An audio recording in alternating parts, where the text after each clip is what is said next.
And 5, 4, 3, 2, 1.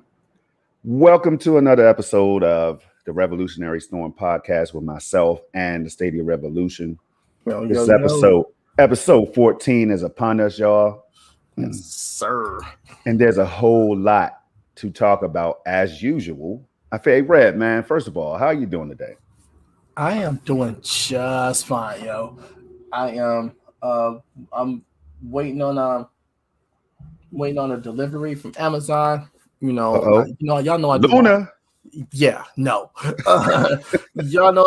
I do my cooking thing, and I be posting stuff on Twitter. So I got something for it. I've been getting deliveries all weekend for those things.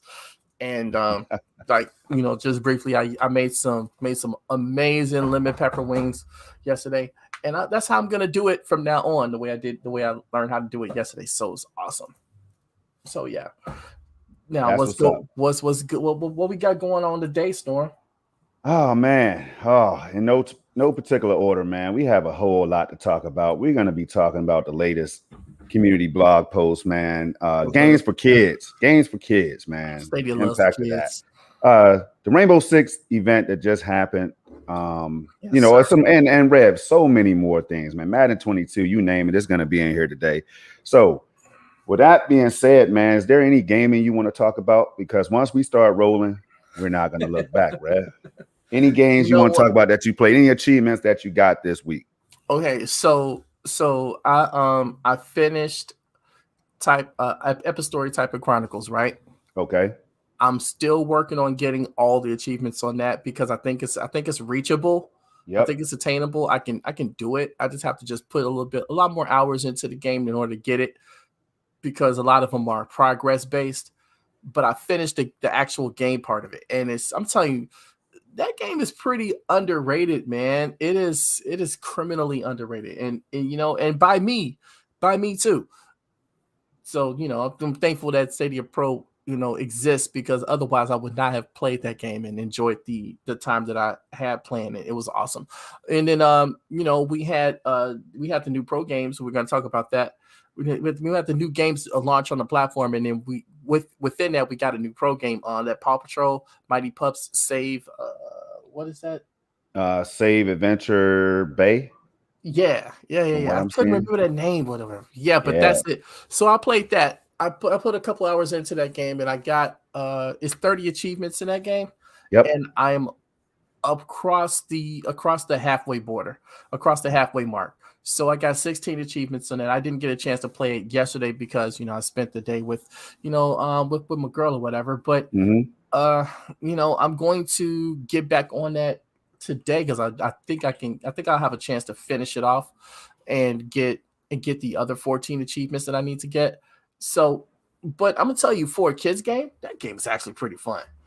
And again, this is one of those things. Stadia Pro made it possible, so for me to give that game a try.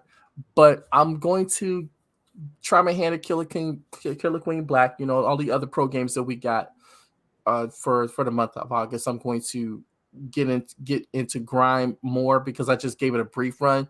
Right. And then I started playing I played the other games to finish them off, and then the Paw Patrol thing, I started that. But I'm looking forward to a lot of the games that's coming up down the line, because we got Humankind coming out.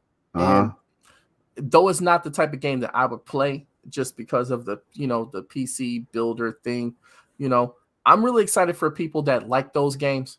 Yeah. For those, for it to be on the platform, just for them to be able to play it. So, I'm kind of looking forward to seeing how people receive that.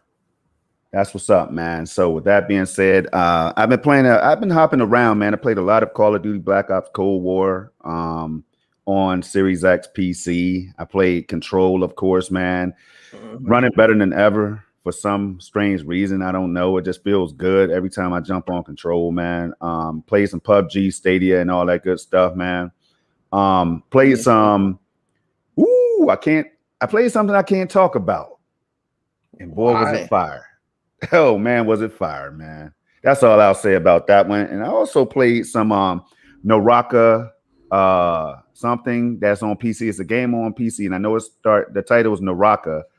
and it's something Blade. I don't know, but it's like this battle royale game that's like not that doesn't have like it's not traditional battle royale. It's more like martial arts and stuff like that, Rev, and it is amazing on PC, man. I don't know much about it. I just bought it yesterday for $20, and you talking about fun experience. So I got some gaming in, man, and I'm not gonna stop there. You know, I just want to. Oh, Madden 22 got a lot of that in on PC and Series X. We're gonna talk about that later, though.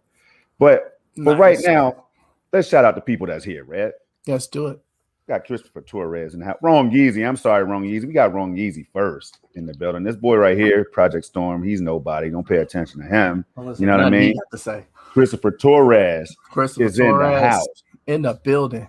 Yo, listening with the beats by Dre's. You know what I mean? Dude, that's the boy right there, man. That's the boy. It.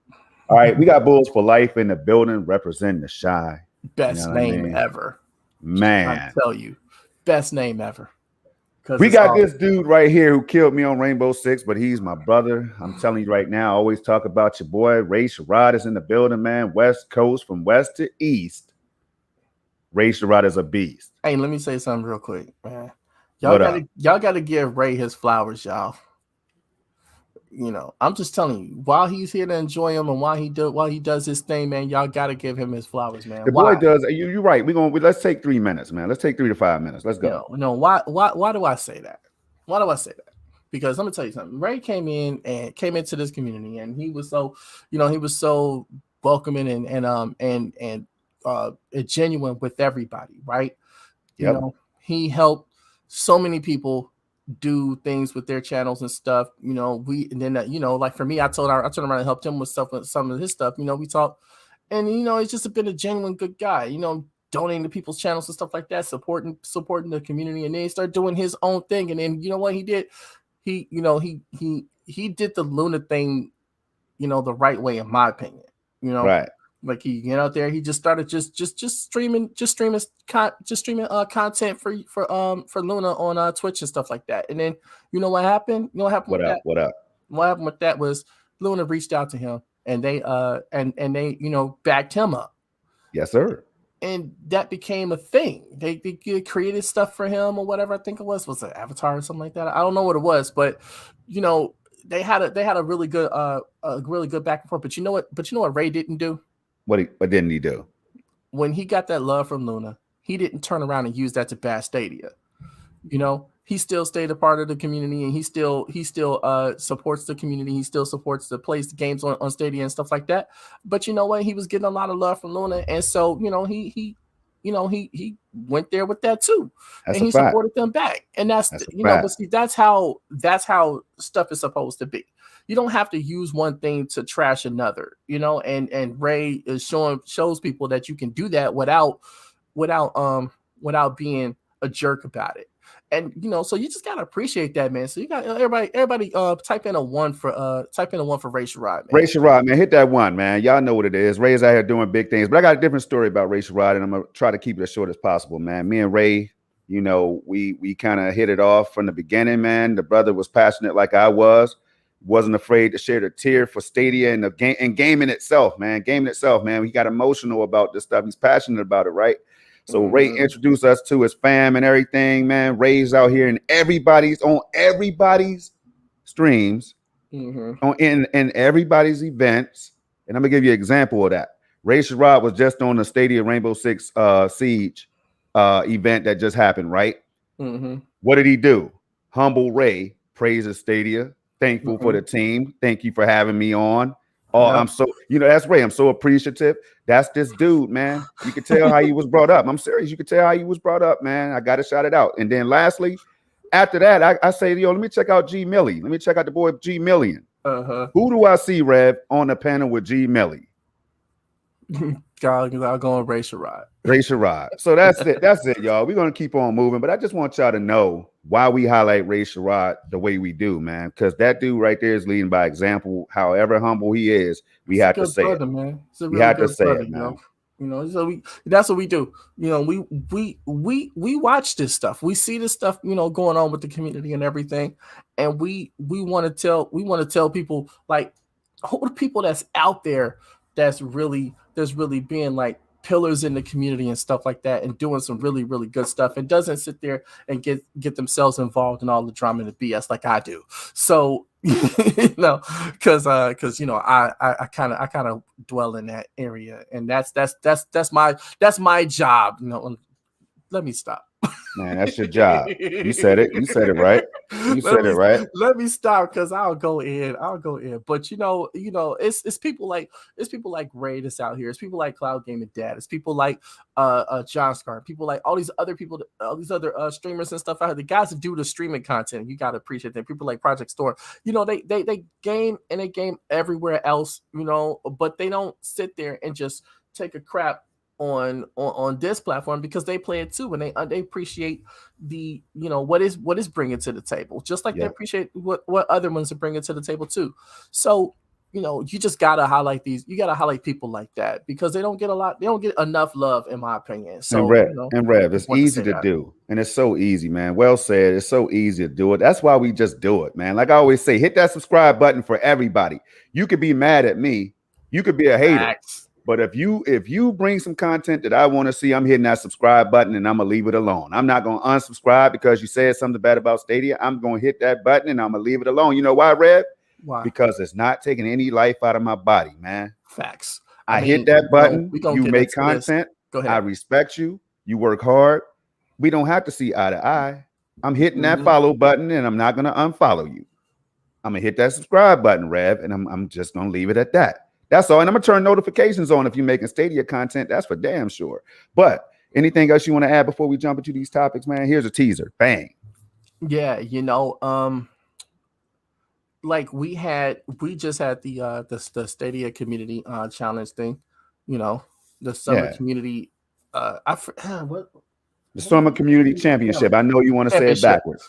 Yeah. Right. I'm an idiot. Don't pay me no attention. So and that was great, right? We had the grand prize. Person won $1,000 or whatever, And Jim, shout out to Jim, man. Wait. I was trying to. Oh, my bad. My build bad. up to something. I thought you forgot who won, bro. No, I know who won. I was trying to build up to something. See, you gotta let me do me. No, I'm playing. I can't stand you sometimes. But anyway, look. So spoiler alert. My bad, y'all. Rewind. Jim Bear, Stadia won the $1,000 grand prize, right? Shout out to him, man. This dude's had me blocked for like a year. I mean, he stuck with it. And we've been on YouTube panels together in between that time, and talked and had conversations back and forth or whatever. But he still got me blocked on Twitter, and and he's committed to that, and I gotta respect it. So right. So yeah. But when I saw that he won, guess what I did? What up? I retweeted the person who made that announcement, and then I said, congratulations to him. I did throw it in there that even though he's blocked me, but congratulations to him anyway. Because why? Because it ain't personal. It ain't personal with me. It's just, hey, some things happen, and then it was what it was. But I didn't negatively interact with him directly. Yeah. Ever. So when I found out that was the case, I was just like, weird. It was, weird, but I probably earned it. So, you did. You definitely earned it. You definitely earned it, man. Shut up. You're notorious, bro. You REV that I know. You just say what you say, and that's it, man. That's it. You say what you got to say, and then that's it. Yeah. I don't care if you like it. I don't care if your mama like it. I don't care if your dog like it. I'm gonna say what I got to say, and that's the notorious REV, man. That's him. Yeah. But you know what? But what up? Shouts out to him for winning that grand prize and all of that. I'm unable to like stream content like that. I'm still trying to figure that out. But for those that can, man, the amount of respect that I have for those that can do that is just astronomical. So like when I heard that he got that, I just tweeted it out, congratulated him, and said, hey, what's up? That's good. Congratulations. A stack is a stack, man. No, that's right. And you can't shake a stick at that. So anyway, let's move on, yo. Yeah, you're right, man. I mean, people are entitled to do what they do out there. Hit that button. You know what I mean? Block Rev now. He's a notorious. So You With that too being can block said, me on Twitter. I tried to block you, but I couldn't do it, man. It's kind of like holding a hammer to my dome. I couldn't do it, Facts. man. So it was hard, bro. For the All right, so for the price of $3.99, you too can block me on Twitter. well, that shows y'all what kind of show it's gonna be. A fun one today, y'all. It's gonna be a fun one. Oh We got a lot of topics, and we're gonna get into them. Let's But go. before we get into all that, y'all, because as y'all can see, we had our orange juice this morning. We're ready. Here we go. We have Bang and Bang. And bang. This week on Stadia, y'all, the latest community blog post right here. Now, we're not going to read everything. There's a lot crammed into this one, but as you all see in the title, new stuff for kids and family, plus a new game in pro. Now, Rev has gotten a chance to experiment with this one right here. I just claimed that I hit the claim all button, even though it was one game, I hit the claim all button, man. I was excited about this one because my son introduced me to Paw Patrol. So we could start right here and breeze right through these, and then we'll highlight everything. But people, this is where you can find it, man. You just go over to the latest and greatest Stadia community blog, and you're gonna stay updated on what's going on with Stadia. Also, follow Google Stadia on Twitter, man, on Instagram and Facebook and everywhere else that you can find Stadia. Discords and stuff. And subscribe to Google Stadia on YouTube. I mean, just do that. Please subscribe on YouTube because they constantly drop gameplay trailers and other stuff out there, y'all. Just wanted to throw that out there because I don't know how many times we do that. How many times do we say follow Stadia, subscribe to Stadia? We really don't. All right. So give me all the credit, man. I need my flowers. Give him his flowers right now. All right. Hey, Red, what can you? All right. So you told us about the game, but can you get into the nature of the game, man? Like, and if my 9-year-old son who introduced me to this game, would he be excited about this one? I think he will if he likes Paw Patrol, because the thing is, it's weird because of the timing, right? Like I said, I went to the show yesterday. I went to see Don't Breathe 2, right? Yeah. Guess what I saw when I walked right into the movie theater? The first thing I saw. What? A big cardboard cutout for the Paw Patrol movie that's coming out. So the timing of the games, these Paw Patrol games coming out on Stadia is coinciding with seems like it's coinciding with the release of the movie. So it's like they have there's eyes on the movie.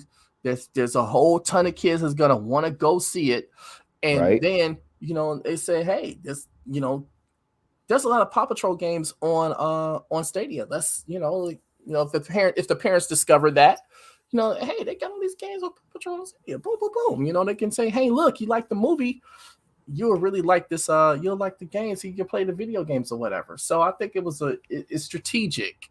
Like they've been making a lot of strategic moves with certain game releases. If you hadn't noticed, and I'm really liking that. And they have like that new kids and family section.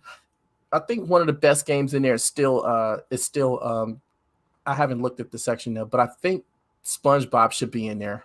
Battle for Bikini Bottom. Right. I think that if it's not, I'm not sure if anybody's seen it in there. Let me know. But if it is in there, I think that's one of the best games in there. But I mean, the games that they got with the Paw Patrol games and all this type of stuff, it's pretty interesting. And that game, your 9-year-old son will love it because the controls are super simple. The game's out on a lot of places, but I'm saying the controls are super simple.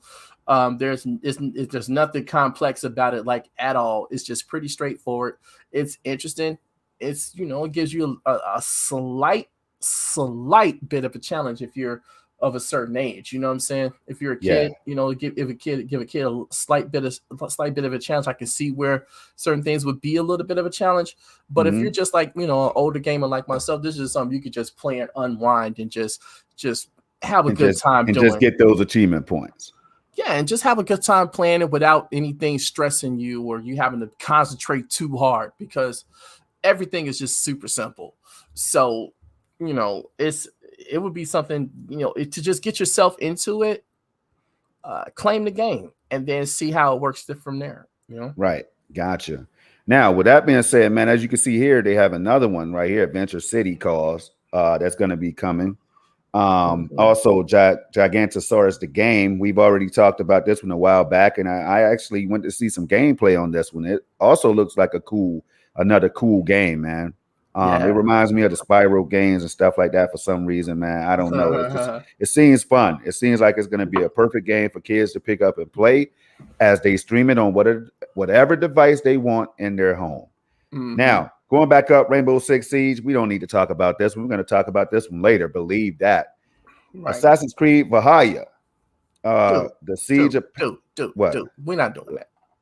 We're not doing Assassin's that. Creed Valhalla. My brother, shout out to my brother MM2K. Y'all know who he is, and y'all know he says what you know. Hold on, you know he says what he wants to say, and that's my dog. Don't ever forget it. You know what I mean? Yeah, that's my mission to get him to say it. You know. So if you hear us say Valhalla, that's a shout out to the brother.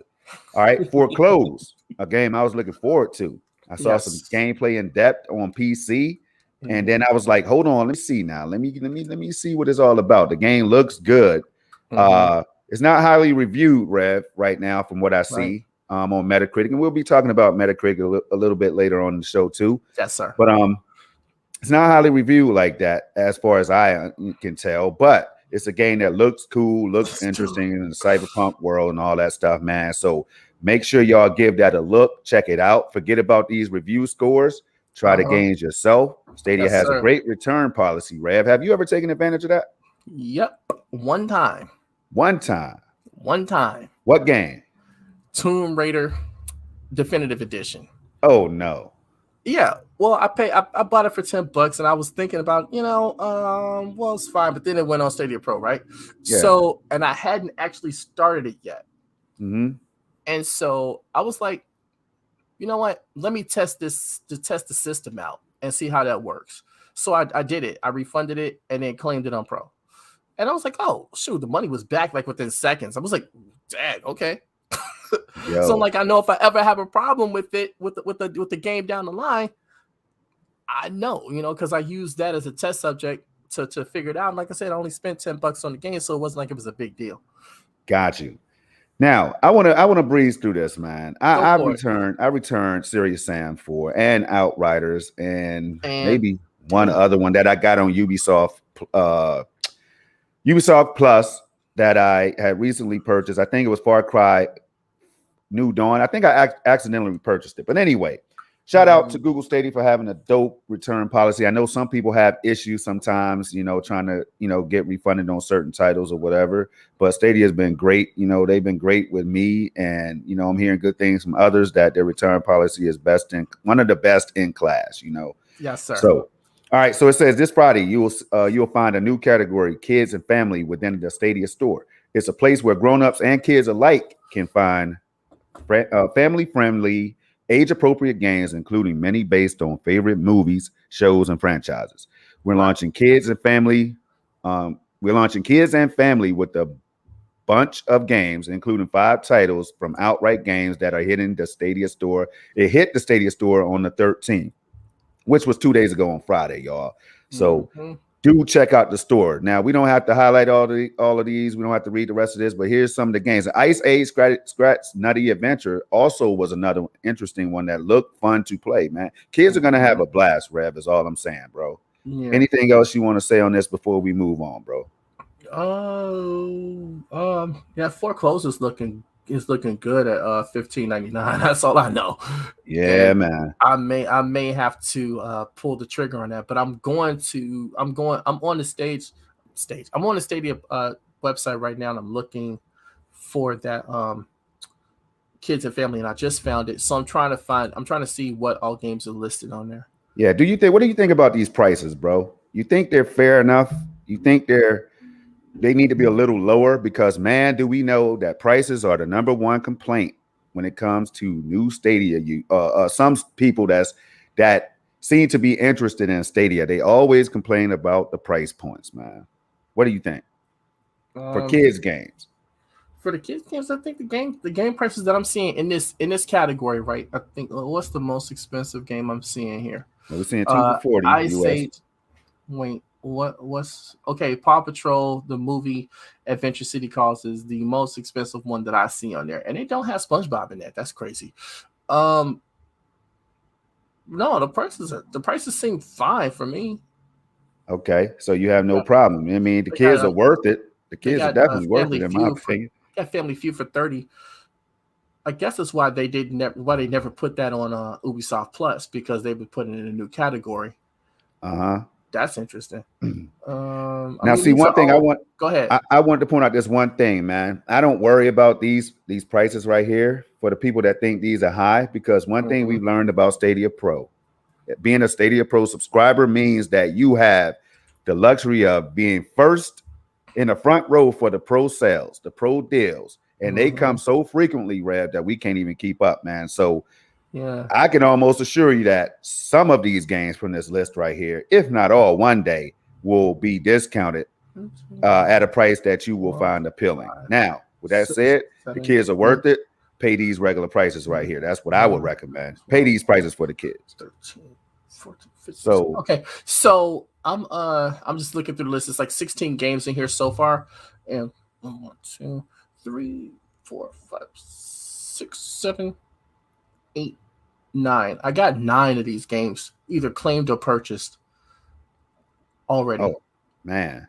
So like Uno, Tohu, Pikuniku, Fogs, the Paw Patrol games, Monopoly, Lost Words Beyond the Page, Kaze and the Wild Mask, Ice Age, Human Fall Flat.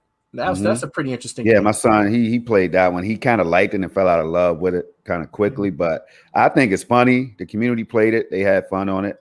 I think it's cool. It's an interesting game, but they have like some really cool stuff on there.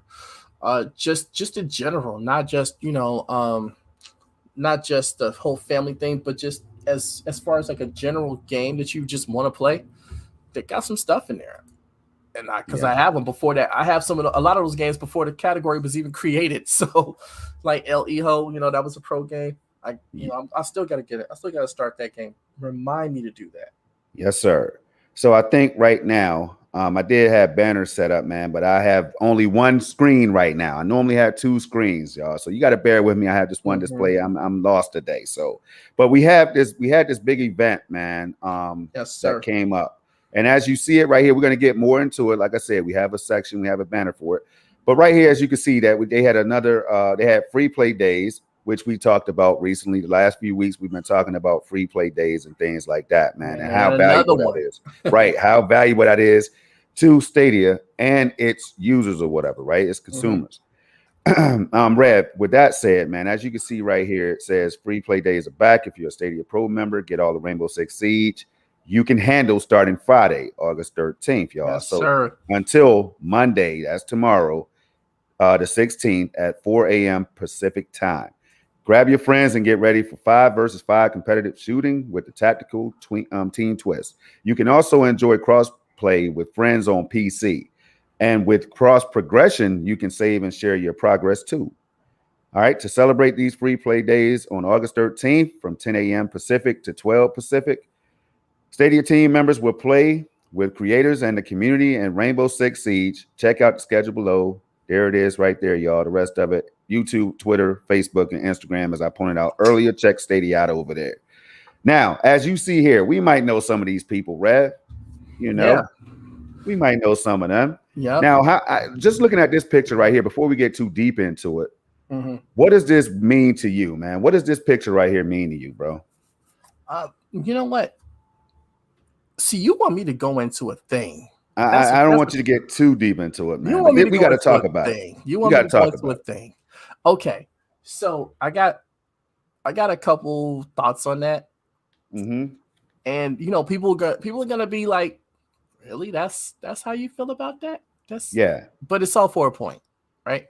So remember I talked about the thing with Ray earlier. That was my genuine feelings on that, especially with him with the Luna thing, right? Yeah, that was my genuine feelings on that. So I don't want anybody to say that I was just blowing smoke up Ray's chimney or whatever. I'm not, right? See, the thing is, this type of thing should have happened with Stadia a long time ago. They should have been doing this last year, right? And I say that because, as we can see, they left the door wide open for Luna to come in and get their community engagement. They saw what they were doing, and they saw what wasn't happening on the Stadia side, and said, "Okay, we're going to do that." And they did that, right? Now, Yeah. granted, they're still in the beta form and all this stuff, and we'll see how that plays out later on down the line.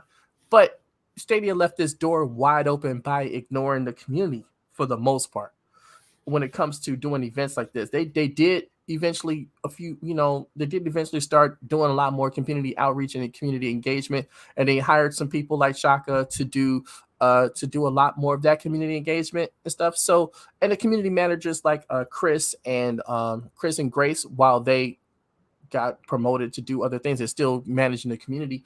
And they started trying to make that effort with the Founders Hub, which was, for better or worse, I think it's still a good idea. And I think that there's something that can be said for that, because the founders and some of the day one people that was, had premiere editions, the founders are the people that we're going to be a smaller and smaller part of the larger Stadia community, because there's going to be more people joining into that. And so they did a thing to recognize that, which was cool, right?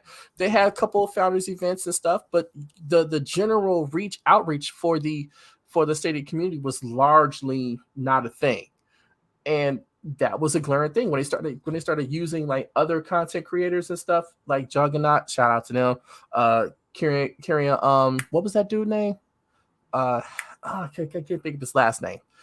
But they started using these guys that had larger platforms and stuff to get Stadia's name out there, which was cool. But I also went into a thing like, hey, you got people out here like Bill and Lloyd. You got people out here like Sunny and Generation Stadia and all these other people that are Megatron X and all these other people that are out here. It's Project Storm and all these people that are streaming content on Stadia. Even your boy Twiz was doing it, right? Yeah. Yep. Shouts out to your boy Twiz. Ain't seen him in a while, but shouts out to him. Hope everything is great with him.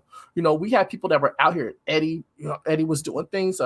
Chase was doing stuff, and all of this stuff was happening, right? And we had the Stadia Super Saturday stuff. They supported the first official one, right? But I mean, you had people out here like Sunny that was doing 40-car races on Grid every single week. Yes, sir. And Megatron was involved in that. And you had Megatron, I was involved in one of those. Andy Morris was doing like tried to do a 24-hour stream of Get Packed in a Box. And, he did something with Wave Break, but the whole thing was that the Stadia community the Stadia team was kind of like, yeah, you guys are out there, but we want to try to get these bigger people with these bigger audiences. But I'm like, you can do that, but still recognize these people too, right? So that's what Luna did. They came in and said, hey, we got people that's going to be streaming our stuff. We're going to shout these people out, right? And that's what they did. And they support them. They support them back. And so I guess Stadia saw that and was like, hey, we get left this back door wide open. We gotta, do something, because these people out here, they're enthusiastic and they're really supporting this platform. And we're kind of just saying, like they sent out those dope hoodies to people that are not, no disrespect, but most people aren't even using Stadia anymore. But people like us, you, me, MM, and a few other people, we missed that boat, right? Not that we was doing this thing for like free stuff, but I mean, come on, man. They sent a bunch of stuff out to these content creators, and we were all out here, doing things. And they're not even, most of them aren't even either making content in general or not making content in, state that's involved in Stadia, So it's like that was cool, but it kind of fizzled out, right? So now seeing this picture where they're engaged with people like Megatron, people like Force Cars, who's doing some amazing stuff out there. Vivi Plays is out there making stuff. I want to see Cloud Game and Dad. I want to see Project Storm. I want to see MM. I want to see, me just being a part of it. As far as like the Stadia's concerned, you don't even have to put my name on the list like that, But I want to be, one of those community players and stuff that can get in, because I can't stream, but I can join in. I want to be a part of that, but I didn't get a chance to do that this weekend because I had other things to do. But man, this is an awesome day for the community, because we've been dying for this type of interaction, but this is also highlighting the shift in their community outreach and social media interaction. And I welcome this whole situation. I think is awesome. And I think that this is going to be the start of a new thing. And I want to see how this progresses over time. That's That's my what's up. thoughts. That's what's up, Red. Let me give you my thoughts. I'm gonna try to be as quick as I can, man. Go Now, for it, yo. you know the beautiful thing about the Revolutionary Storm is sometimes we're not gonna see eye to eye, and that's why we do this show, y'all. We do this show knowing that not everybody is gonna think the same and agree to the same things. Now, however, I will start by saying I do understand where Rev is coming from. The brother just broke down the facts from the people that feel like him. But here's another side, and hopefully I can have a few people that feel like me here. Yes, sir. I think that there was a lot of flip-flopping and wishy-washy activity going on earlier in Stadia's life cycle. A lot of people, saying things and asking things and demanding things. I want this now. This is Stadia. How could you omit this, Stadia? How could you leave this out when the competition is doing this, Stadia?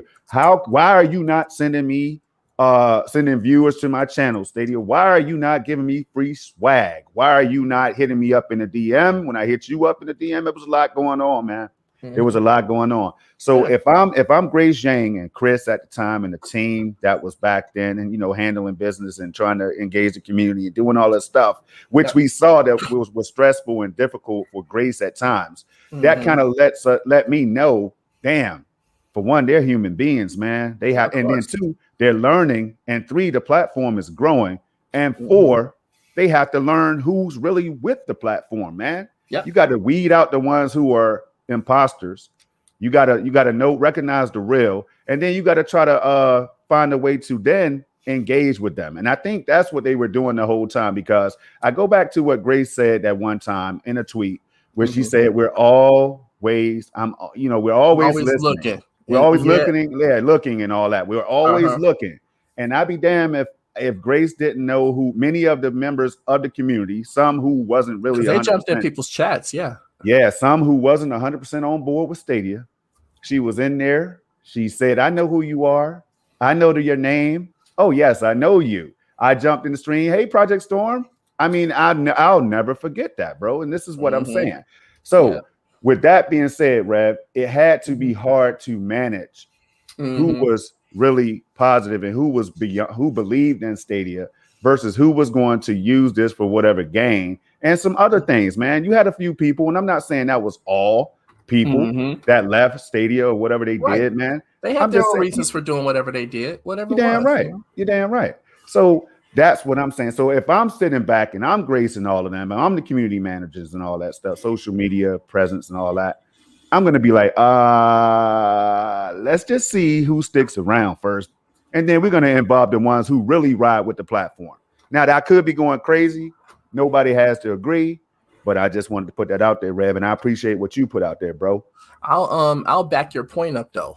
Yeah. I'll back your point up. Oh, shout out to John Scar, man. Shout out to Scar. And you see right here, Stadians, bro. Yeah. Stadians. That's something we came up with. Not me and you personally, but us in the community. We in the community came up with and it. They ran with it. I love that. So look. I'm gonna back your point up by saying this. Remember, what was that, 2-3 weeks ago?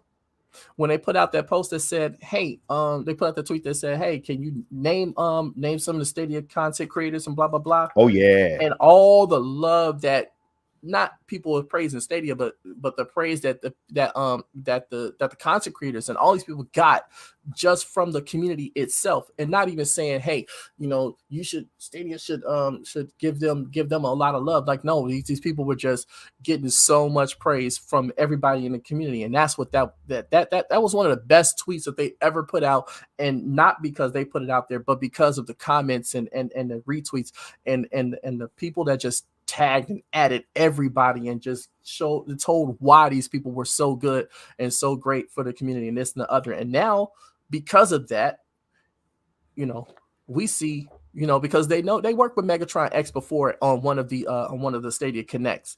They gave her, she had a section in one of where she was able to talk about Stadia and stuff like that. It was awesome. That was awesome because really Megatron had just kind of joined the community for like a few months, because she was doing what was that, Fortnite? Yeah. On I don't think it was PC. I think what was she playing for? I forgot. I was gonna say PC, but it may be PC. I don't know. But she was doing that. That was the majority of her stuff, and then she switched over to doing Stadia content. And welcomed her in with open arms, and she came in, and all of a sudden, surprise, surprise, she's on one of the Stadia Connect videos. Like, wait a minute, what? Yep. And I was happy to see her too. Yep, Because that right there, even at that early phase, they showed that, hey, we're not against highlighting the community or putting them in the spotlight. We're not against that. Right. But let's see who was really real. Remember the Founders program they launched and all that stuff and what the who, all the fuss. But Red, man, but go ahead. Finish about that, but it was what it was, I mean, but you got to understand that Founders, and granted, there's day one premiere people too, so we got to shout them out. But there was, that Founders thing is kind of a special thing, and because that's a finite group of people. That's a set number of people, right? Except for the, the eBay founders, whatever. But you get what I'm saying.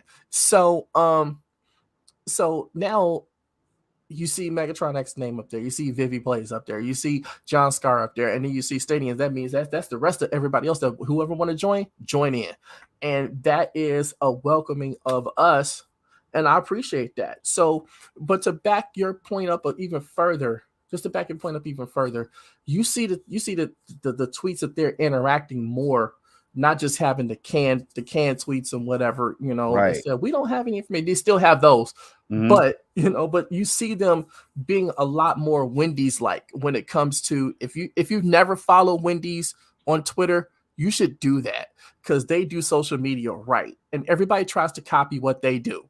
Trust me, Wendy's wins Twitter every time. So if you trust me, especially when they did the hip hop thing, where they released they released the whole CD of songs talking about they do Twitter right. So other companies have watched what Wendy's did and tried to replicate that. And I think other companies have come close, but the way Stadia is going about it, you can see it now that they're close. They're really close to that level of engagement now, and it's a stark contrast to the way the engagement was this time last year, right? So you got to appreciate that, and I think it's long overdue. It should have happened. It should have happened a year ago or more. But it is what it is. You can't rewrite history. So we just focus on what is today, and that's that. And this is a good thing. Well said. Well done, man. We're going to move on to this Assassin's Creed Valhalla, man. The Siege of Paris is here, y'all. You see it on the screen. Second big expansion launched Thursday. It launched on Thursday. Visit Francia, or is it Francia? How do you say it? Francia or Francia? Either way, you see it on the screen. Find new weapons, discover more skills, and take part in black box infiltration missions.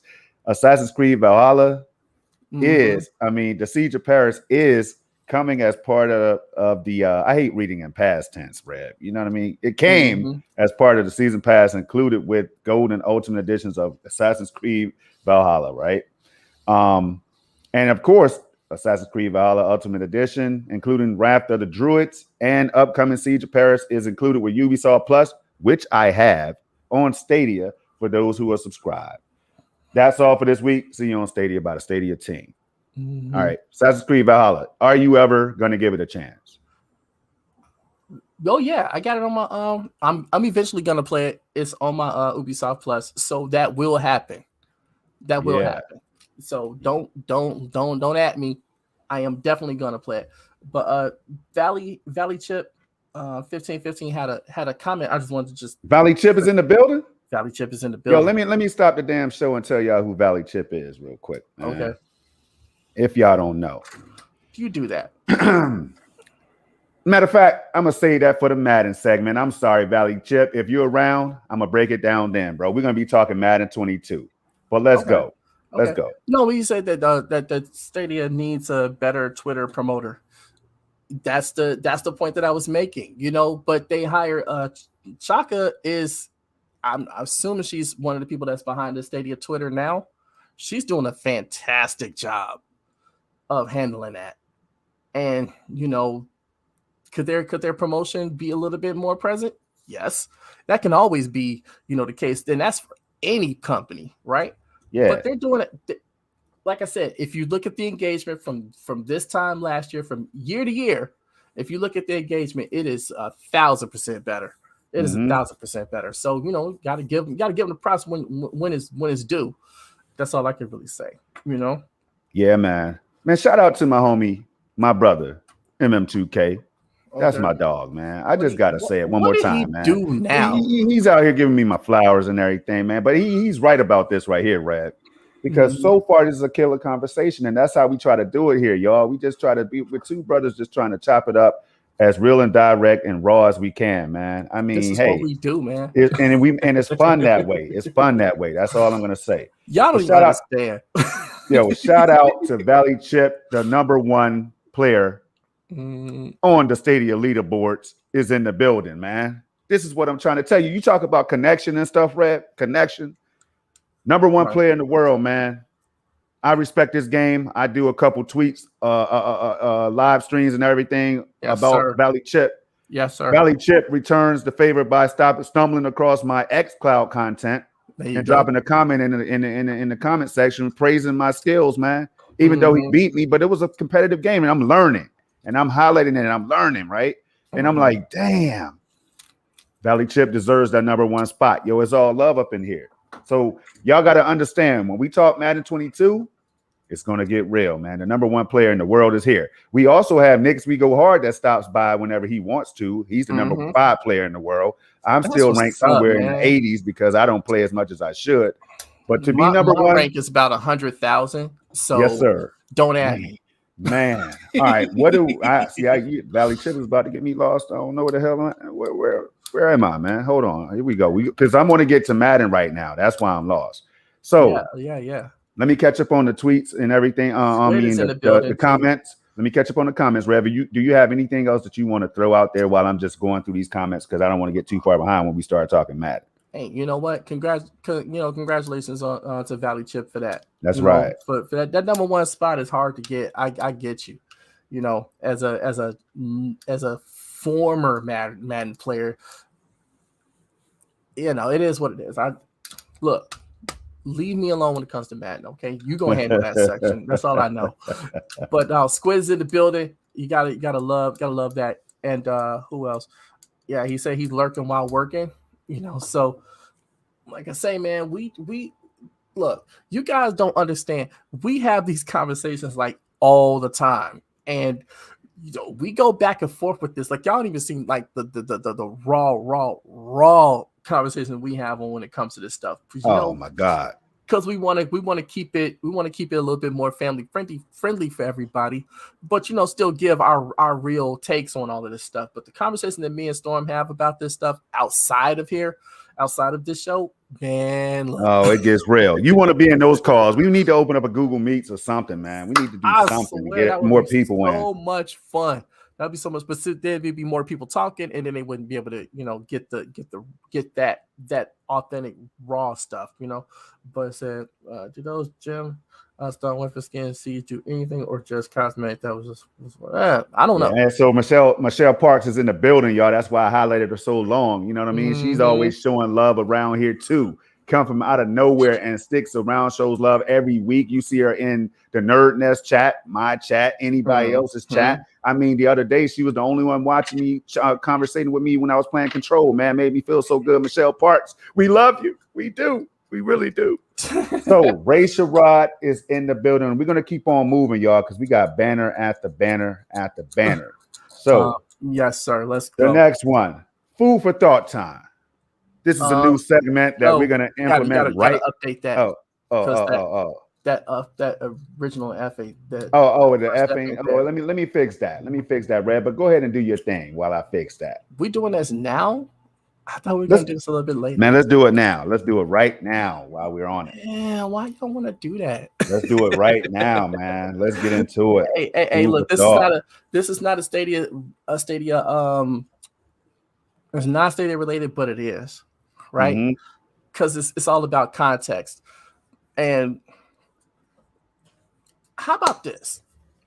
You know how like Stadia right now is just being like people are just being hesitant. You got the gaming media, journalists, and all these other people that are just they're pushing back so hard on Stadia, right? Yes. and it's scaring people off. You got YouTubers, you got bloggers, you got all these different outlets that are just giving a lot of crap, right? And ready to pounce on any perceived negative and just blow that up to scare people off from giving it a try, right? Mm-hmm. Then you got people like us that are sitting like saying, man, hey, look, just give it a shot. If you like it, you like it. If you don't, you don't. Whatever. It's all good. At least you tried it, right? Yep. But this isn't new. This is how people work in general, right? We don't accept change until change forces us to accept it. So it's like, because then by the time change forces us to accept it, we want it. And we don't know the thing that we want until the thing that we want, the thing that we want just pops up and says, oh my God, that's yeah. Why not think of that? You never know what you need until you see it, right? So right. This is how this whole situation kind of works. And so I'm not surprised that this is happening when it comes to Stadia, because Stadia is just this thing that is slowly building its momentum and building its base, right? But if you go back into the history of gaming, it's like one particular thing that we do with Stadia for the most part that is significant. It's just like a symbolic thing when it comes to like change being resisted until it's accepted, until it's there, right? Yep. So y'all gonna have to bear with me on this, because I don't know if y'all gonna see this. I don't know if y'all gonna see my point. But look, if you go back in the history of video games, right, to the NES days, what did they have? What did they have that we game now using? Wireless controllers, right? Yep. We see wireless controllers as this luxury, right? As this standard that we just have to have now. But back then, wired controllers were the thing. But there was always third parties that was making these wireless controllers and whatever for every single system that was out there, but they weren't accepted like that. Because you see them in the back of these gaming magazines, they just advertise, look, you can play wireless. And I was like, yeah, it looks like a gimmick, right? And eventually these things just, every console that came out, some third party was making a wireless version of the controller to get that out there, right? And again, to try to make these sales and stuff like that, but the controllers looked like crap and they weren't first party. So you didn't know if it was really going to work like that, right? Yeah. But that thing persisted over time. We're going back nearly 40 years almost, right? At least 35, right? So, but it was a thing. But guess what happened? Nintendo decided to just jump the shark.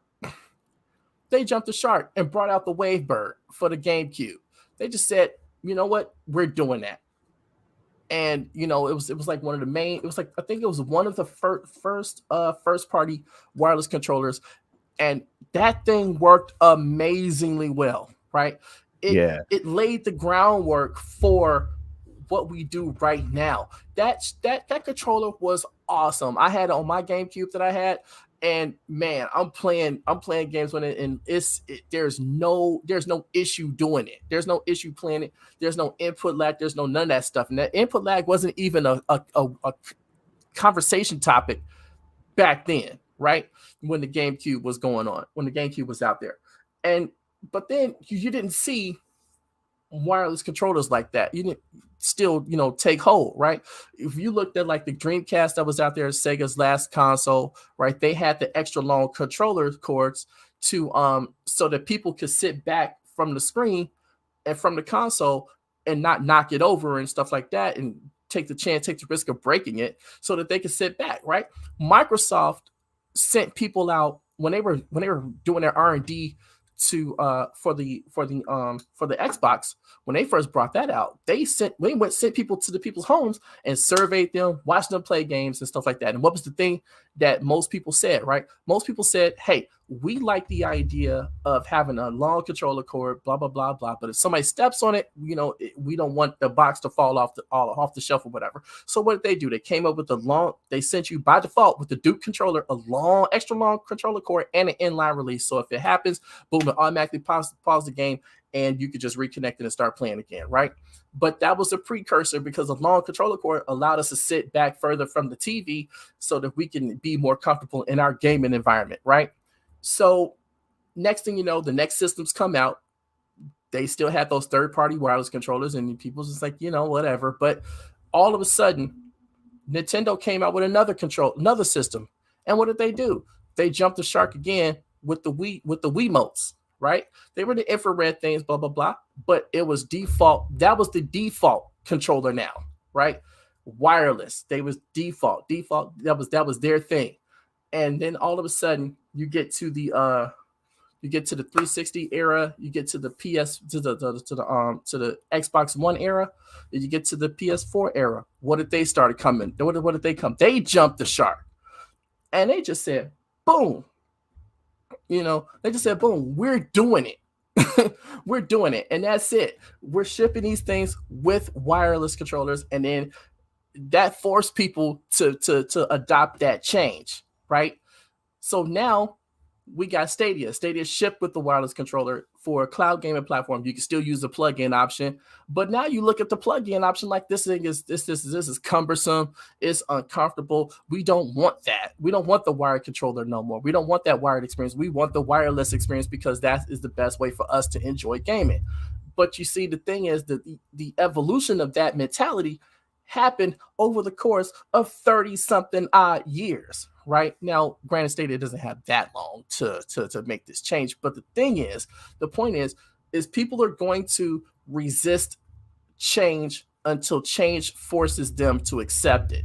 And this is what's happening. If you look at Amazon, what did Amazon do? They ship Luna with, a wireless controller. If you look at Xbox and PlayStation now with the Xbox Series and the PS5, they shipped them with wireless controllers. It's just accepted, and we want that change, right? But we didn't know we wanted it until it was a thing. Now it's a thing, and now it's a standard. So what am I saying? All that to say how it relates to Stadia, right? Cloud gaming in general is going to be the thing. It's just going to be. Once people start really getting into the idea of the convenience of it all, no matter which platform you choose to play it on, that's going to be the thing that's going to drive this segment of the gaming market forward. That's just a fact. And the more people are resistant to it is just more evidence of the fact that this is going to be an eventuality. So what Stadia did is say, hey, we're just gonna jump the shark and we're gonna do it, and we're gonna put a full-fledged platform out that nobody else is doing, and we're gonna be the first ones out the gate with it, and we're gonna make people, just see it and accept the fact that this is going to be an eventuality for everybody.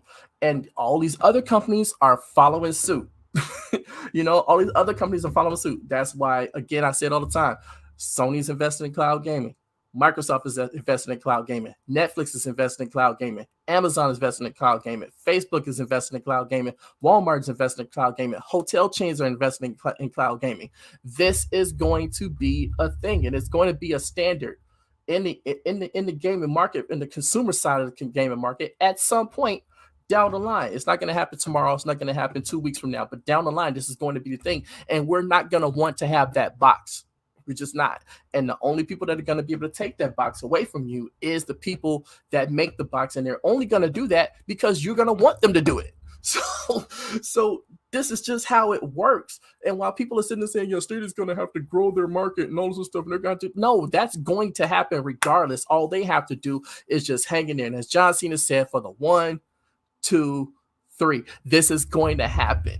And that's just how I see it. And that's because if I had that mentality of not wanting to have a box under my screen, under my TV, then I know there's a couple 100,000 people that probably thought the same thing.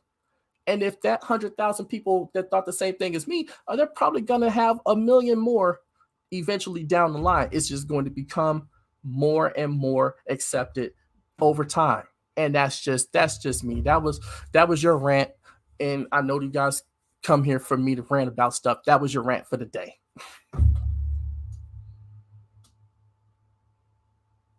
And that was it. Another storm.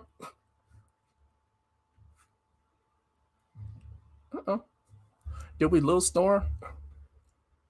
No, you did not lose me. I was muted and I forgot Oh, to unmute, man. But I was saying that wasn't just a rant, man. There was definitely some nuggets up in there that made me think about a lot. And you touched on the number 100,000, man. That's very important. We were going to highlight the article, but I think you all are familiar now with like the fact that Stadia reached over 100,000 downloads or whatever since its the announcement that it was coming to more devices and stuff, Android TV and Nvidia Shield, all those things, right? mm-hmm. So I keep telling people that the sky's the limit, man. You're only going to see more people coming onto this platform. Now, I think this is going to be a perfect segue while we still have Valley Chip in the house, man. I think this is going to be a perfect segue to this right here. Boom. Now, wait, before we get into that, okay, thank you guys for just bearing with me on that. Thank you guys. I mean, the chat, all you guys, thank you, because I have thoughts, and I put things together in my head, to kind of see how they relate towards certain things and trends and stuff like that. And that was just one of the things that I just kind of picked up on earlier this week, and me and Storm had a real big conversation about that. So we wanted to share that with you guys. But you went more in depth with it than the phone call or whatever, or the DM and all that stuff. So man, look, it's very interesting though, because I had and Kill. I wish Project Kill was still in the building, man. He knows, man. He knows how heated it gets in our 10-person Xbox, 8-person Xbox parties or whatever, man, and all that stuff, man. We have real heated debates. I'm talking about ferocious, treacherous debates, man, where people are ready to run up on you and what's your address? Drop it right now. It gets like that in our discussions, right, about Stadia and the rest. And it's crazy the mindset that people have, Rev, and the things that they forget about when it comes to cloud gaming. So, with all that said, yes, sir. Madden 22 for all of you American players and all of you international players that can appreciate Madden 22. Yes, sir. I can tell y'all I have a lot to say about the game. Some of you might disagree. Some of you, because I tried the EA Access trial or whatever. I'm an EA Play trial or whatever. Been a long time EA Access, now EA Play subscriber, and I've been playing Madden every year. I make it to the top 100 every year across multiple platforms. I'm already in the top 100 on PC because I had to get away from Valley Chip, man. I had to get away from Valley Chip, as you all see in the chat right now, the number one player on Stadia that I always talk about, and now he's here. Now that's funny as hell how that works. But as you see right here in this community blog, Madden NFL 22 All Access Features Recap by the Stadia team. Don't you love the Stadia team, Rev? Yeah, man. They man, they're knocking things out of the park over the last few months, man. I'm really excited about what's to come. Go ahead. Look at these goats right here, man. You got baby goat and big goat. You know what I mean? This dude right here, man. You can hate him if you want to. He's the goat. If this guy right here stays healthy, he's going to replace this GOAT right here, in my opinion. But it's all about the talent around him and all that stuff, man. But here's the deal, man. Madden 22. We're not going to read this whole thing. You all could definitely check it out on the community blog. We have a lot of things to talk about after this, so we're going to go ahead and just breeze through in a general conversation, y'all. But I've tried Madden on Xbox Series X, Madden 22, 10-hour trial. All I can say is I hope we get the PC version of the game. What do I mean by that? Is that they slowed the game down. They tried to make it more realistic on the next gen versions of consoles and everything, y'all. And by doing that, something feels off. Now the game is still fun to play at times. But man, you just gotta know what I'm talking about. You have to have tried it on the next gen consoles to understand where I'm coming with this. Madden, I said it last year. I could not play it. It was broken. It was a broken mess on Series X. So I gave up on it. And that's the first time I've ever given up on Madden on any platform the way I did. But it's just the juke and everything was OP. Defenders don't read their assignments. They, don't cover the deep ball like they should, and it's just a mess, Rev. So Madden 22 is a little bit better than that, but it's nowhere near where it should be on the series consoles. I mean, and the PlayStation 5, from what I've seen and heard.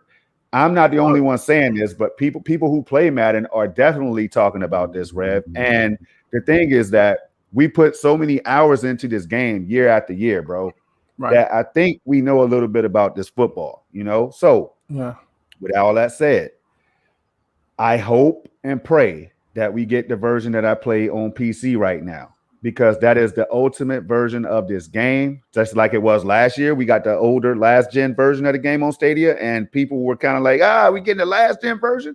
And I was like, hold on. That is the best version, in my opinion, because it's faster, it's smoother, it's more fluid, it's more responsive. The defense is smarter than the next gen versions. And that's where we are right now. So what's your thoughts on all of that right there? I haven't tried Madden 22, so I don't really have that much, I don't have any experience with it.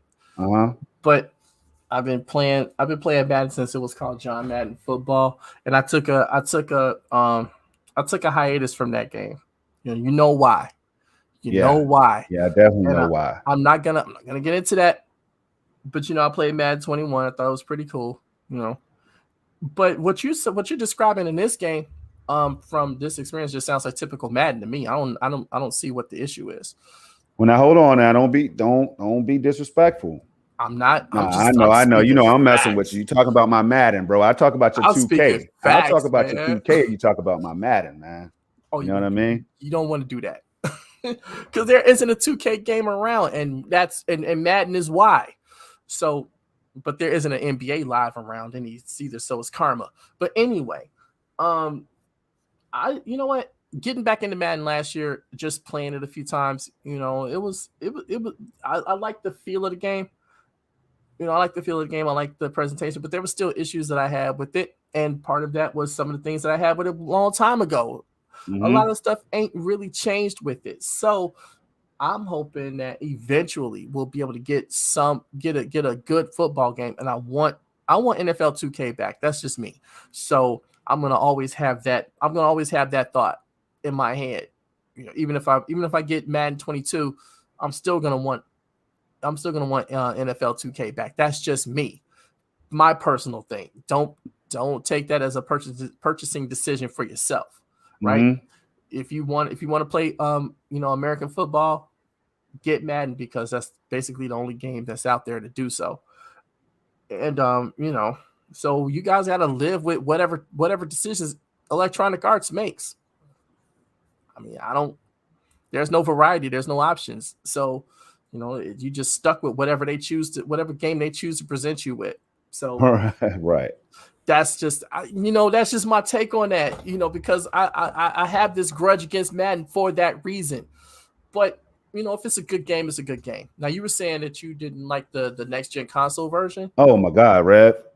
Yeah. You have to play it to understand. For those of who played it, maybe they love it. Maybe because some people love the realistic animations and everything, the way it feels to run at different speeds like you would in real life. Like Tyreek Hill is still fast and stuff, but overall it feels like the game is sluggish. I feel like it's stuck in quicksand at times. I feel like there's more warping going on when you're trying to run the ball up the middle, or on the outside. Sometimes I feel like weird things happen. I snapped the ball, Rep. I mean, I went to go snap the ball and be on offense or whatever. There was no players on the field. I had no players. They were invisible, Rep. I said, what the hell is this? I made a clip of it. If y'all want to see it, let me know. I made a clip of this. And it was just, so it's like buggy right now. Now, if they come out with a day one patch, which they always do. There's always a day one patch. If that day one patch eliminates a lot of these issues, then cool. But you don't want to put things out there to garner like a negative perception, do you? Like, this is what I don't want to go off on a tangent, man, but damn, why would you put things out there when you're in a broken state? Like, come on, Outriders and whatever else, man. Why? I mean, I know that, but why would you put it out there knowing that some people might think your game is trash? No, I'm asking, like, it's a beta, right? Yeah, well, it's a trial. Yeah, it's a trial, beta, whatever, right? It's a trial of the game. Yeah. So, I mean, I guess it's just all about the feedback. You know what I'm saying? So if it's not the official release, then I don't, that's fine. Hopefully they'll have the time to fix whatever bugs in the feedback, that they get. You know, Yeah. hopefully it'll be a really good experience. You know, a really good experience for guys that's gonna want to play it. I may still get the game. I'm not saying I'm against it. You know, because well, y'all know I had a boycott of Madden since Madden 2005. And I just made my first purchase of a Madden game for Madden 21. So that tells you how long I stuck to my principles with that. But, you know, 2K had announced that they're going to have some sort of football game. You know, I guess it's arcade version. And I put out a tweet the other day or a couple days ago, whatever, asking like, yo, what's the update on that? This game's supposed to come out this year, and we have heard nothing. You know, not saying it's going to come to Stadia, but I'm just saying it would be nice to hear something about that game, you know, because you got a part of the NFL license again, and we want to play some 2K in whatever form it comes in, you know. So I don't know, but like I say, hopefully they'll be able to get that information, take that feedback, and then fix whatever bugs and issues they have with the game, so people can enjoy it. Right. And you know, that's the most important thing, because if you put out something that's going to require a bunch of different patches to fix all these things, you know, then don't put it out until it's done. That's my opinion. Yeah. Now, MM has a great point right here, man, because this is something that he definitely said when he was highlighting everything. When people were looking for the Stadia, what were they looking for in the presentation? Were they looking for Stadia to be listed alongside the next gen versions or something like that? I know they were missing on one of the slides that you highlighted before, right? So let us know, clarify that, bro, if you can. Now, but we've been saying this since last year. I've been telling people, like, look, man, the next gen version of the game is not where it should be. Luckily, we got Madden 21 for PC. It was like the PC version that we got, and hopefully we get that same version again, because yes, they have improved the graphics and everything, Rev. But they also kept that fast, fluid gameplay that we have grown to love. In previous Madden games, they kept that intact, man. Yes, they still have issues or whatever, but they're always going to have issues. You know, Madden's never going to be 100% like polished in every area, like smart AI and defensive plays and stuff like hot routes. Like they don't have defensive hot like buttons when you're making adjustments. So you just have to know, Rev. You would be pissed off if you were on defense and you were trying to read the legend or whatever that shows you what defender to put into what assignment. Like you would be lost because they don't have the icons over their heads. So there's so much that they have to improve upon it. Like you said, they could do that, but that's a whole lot of work to do in this short period of time, man. Like if you release the trial in this form, knowing that people judge Madden based on the trial, right? I don't know. So that's what I was saying. But the Stadia version, y'all, I'm looking forward to it. We're gonna be climbing that leaderboard. I'm thinking about getting EA Play Pro, so that I can just go ahead and just learn all the playbooks and do all of this stuff that you could do. But EA Play Pro is like $100 on PC, but it gives you access to all their games, all EA's games, including the upcoming Battlefield 2142, 10 days earlier, whatever the case is. All those games, Mass Effect Trilogy and all that stuff, man. Everything will be there. But I don't know, man. It's just making me think about it. But I tell you this, though. In order to be number one like Valley Chip, and I have to highlight Valley Chip and give him his flowers, man, while he's on top of that leaderboard, because he might be back there again, unless me and Nick's We Go Hard and others have anything to do about that. But he can tell you that there's not as many players on Stadia, but there's enough players to keep him at the number one spot, because in order to stay number one, you have to really put time in. You got to put games in. You have to grind. You know what I'm saying? You got to get out there and get these wins, or number two will catch up and pass you. So we always talk about the leaderboard, and it seems that new players are signing up for Madden, even though there's not as many as other platforms, but we can't expect that, right, Red? So, but it seems like new players have to be in rotation. It doesn't seem like it. New players have to be trying Madden or signing up for Madden, because they're always rotating in and out of the top 100. It's not easy to stay there. My homie Project Kill was in the top 100, but he fell out because he stopped playing. He had other games to play on other consoles. Storm. Clarify that $100 thing. The $100, the EA Play Pro. That's for a subscription service for EA Play games. You said it's $100 a month, or is it $100 a year? My bad. $100 a year. It's $14.99 a month. Okay. $100 a year. Yeah. So Yeah, I would always because go with KLF the was saying yearly. $100 a month. No, we want to No, make sure that They will we never, they would not get any subscribers then, So I'm glad you asked me to clarify, man. But I was thinking about it, and I still may, because I want to have Battlefield early. I want to have, I could get a competitive advantage over Valley Chip and everybody else if I get out there and start labbing and not worried about my trial expiring. You know what I'm saying? So I think it's worth that $100 to play all those titles like Dead Space 2, and when Dead Space Remake comes out and all that. It's just so many things you can do with those EA games, but you have to love EA games.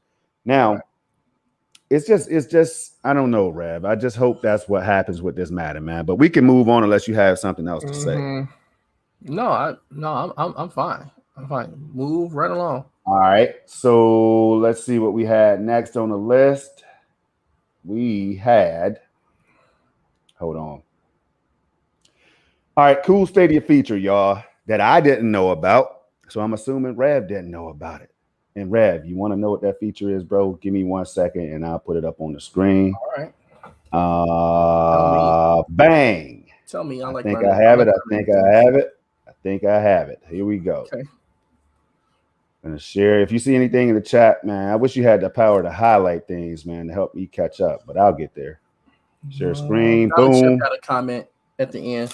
Oh, he did? Okay. I'm definitely gonna try to get to that. But right now, it's right here. This was highlighted. I saw it first, so I give people their credit and everything. That's right here. Musical 1250. Dropped this on Twitter, and I had no idea.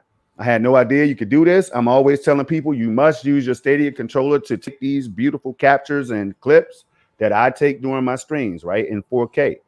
Now, as you can see it right here, it says, haven't seen this documented anywhere, but if you want to take a screenshot or activate Google Assistant with the PS4 or 5 controller on Stadia, hold the PS button, then tap either share or options. Did you know this, Red?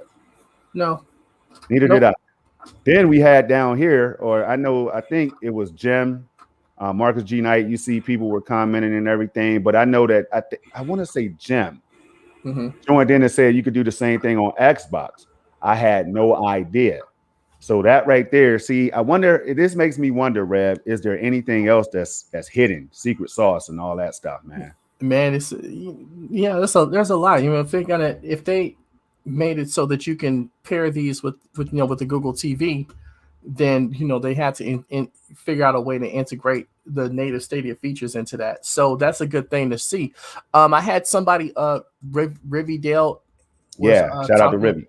We're talking about that, but see, the thing is, he's not using one of these controllers. He's using a third-party controller that's I've never seen before. So he's unable to do these things. So maybe he could, but he's playing in Brazil, and Brazil is not supported yet. So that may have something to do with it too. But I think maybe we can give it a try with one of these controllers, maybe see if it'll work for him. But this is just another thing. Was that they're telling you that, hey, you don't even need the Stadia controller to do this. You can get a Google Chromecast with Google TV, and you can pair it straight to the screen, and you still have the native Stadia functions. You just have to go about doing them a different way, So I think that's pretty awesome that those guys get that opportunity. Is getting that opportunity to make use of the native Stadia functions. What I'm looking forward to, though, just in because just me, is seeing how they're going to integrate this Google Assistant, because that was the thing they highlighted a few blog posts ago, and I'm just really excited about that. I'm really excited about how bridge mode is going to work, and I'm really excited about I don't know if we're talking about this, but the native touch controllers for humankind, when that's coming out, this week in 2 days.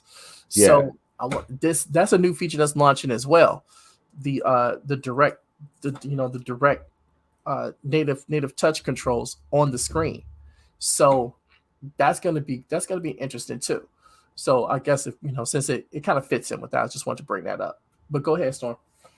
Very, very interesting, man. And like I said, I wonder, and your conversation earlier when you were doing the breakdown or whatever, I don't want to call it the rant, but when you were informing us of the history and everything and how it correlates with Stadia today and cloud gaming as a whole, Yeah. I was thinking, man, and it's like I wonder what else Stadia might be holding on to.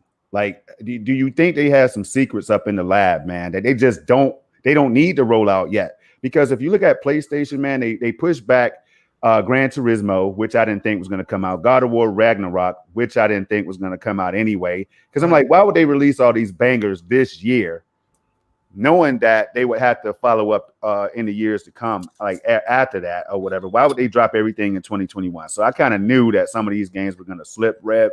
But do you think Stadia is holding on to any surprises or whatever, just waiting to see what the competition is going to do? Yeah, of course. No, well, okay. Yes, they're holding on to stuff, but I don't think it has anything to do with the competition. I'll put it that way. Because Yeah. if you look at the brief history of what Stadia is, right?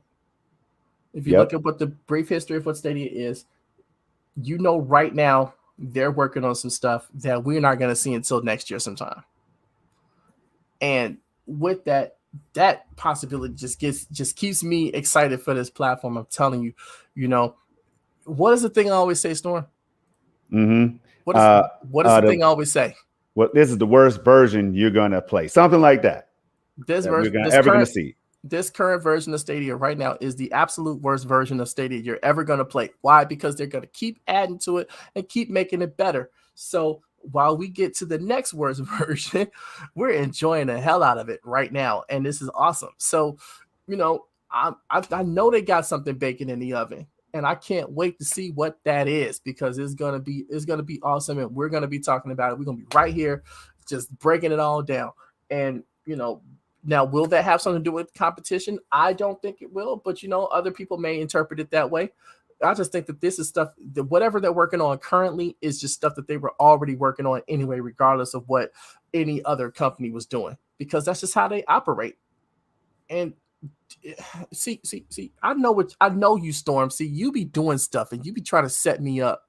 Hey, I learned from the best. MM2K. You be trying to set me up. You be trying to set me up and go on little rants and stuff, because that's gonna lead into this other thing I want to talk about. Hey, you know how Moss like to drop the devil emojis on some of his tweets or whatever, man. I learned from the best, bro. Yeah, so. see, because oh God, man, you always go ahead, do it, Rev, do it, man, do it. We got some time. We got some extra time, bonus time with Stadia Revolution. Let's go. Because man, I just forgot what I was gonna say. But you always do this to me, man. Nah, my bad, y'all, my bad. But here's a glimpse of what's coming up next while Rev is thinking right now. I got caught up with the chat and everything. I made my bro lose his train of thought, but we're going into this next. So stay tuned, stick around, y'all. Yeah.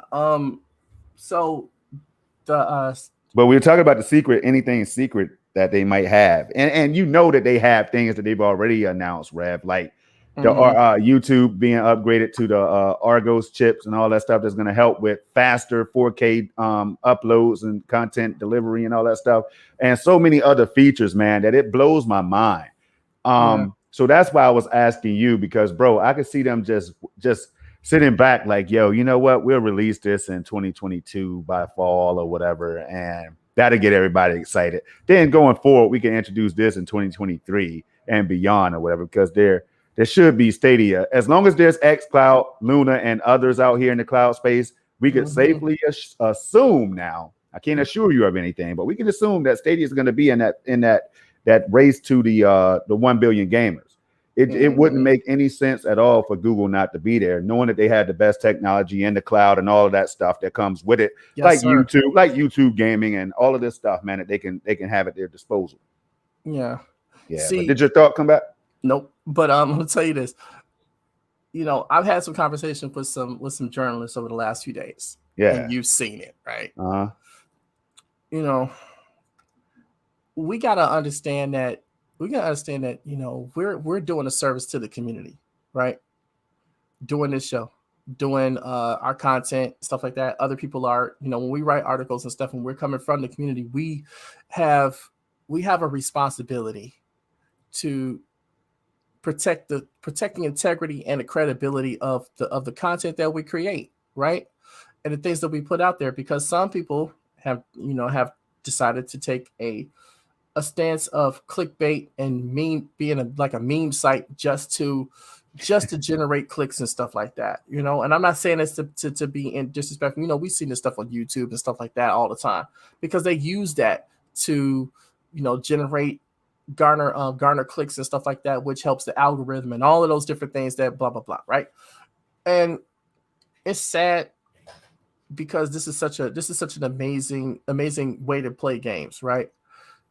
And it's just disheartening to see it, you know, because people could just report what they report and then leave out all the other BS, right? Just leave the BS home.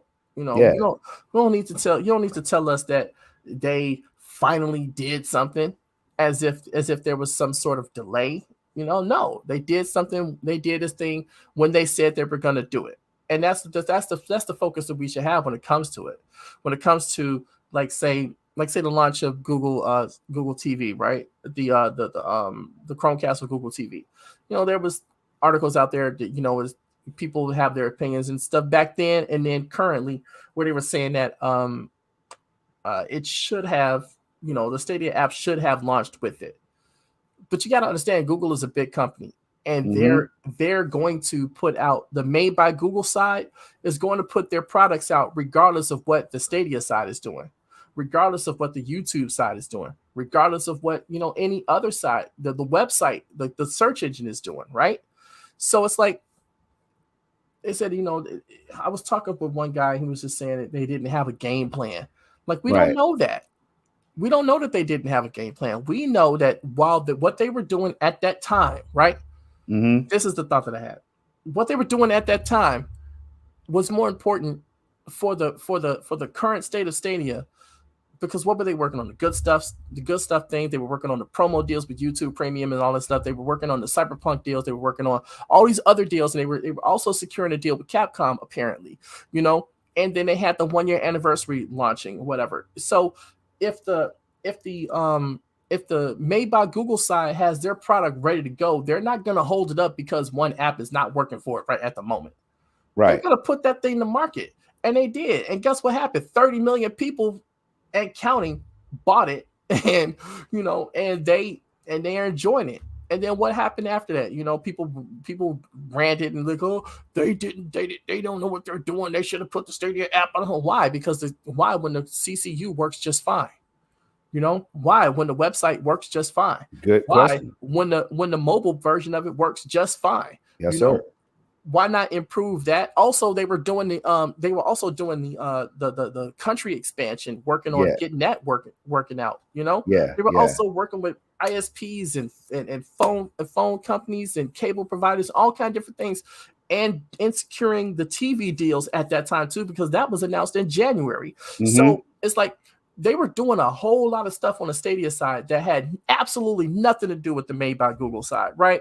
So it's like they came try to put the fire out by saying, hey, the Stadia app is going to launch on the Google TV, Chromecast with Google TV in the first half of, you know, 2021. See, when I heard that, I took that it was going to happen later in the first half, you know, like May or June. And I went on a little bit of rant about that too, a couple shows back, right? Like, okay, the window's closed on it. Y'all need to go ahead and get this done, right? So y'all can't accuse me of fanboying because I was holding them to that timeline that they said, right? So, but they did. And then you get people say, well, they didn't have a game plan. They denied. They didn't know what they're doing. No, we're not in that boardroom for where those decisions are made. So we can't say what they did or didn't have. All we can talk about is what they did and what they said and what they announced. And what they said was it was going to be available in the first half of 2021, and they met that deadline. End of story. You know, end of story. That's it. There's nothing else to be said about that. But people, you know, had to put some sort of spin or hyperbole about it. And it's not just, you know, a couple of journalists, it's people in the community and stuff too. So it's like, y'all focus on the wrong thing sometimes.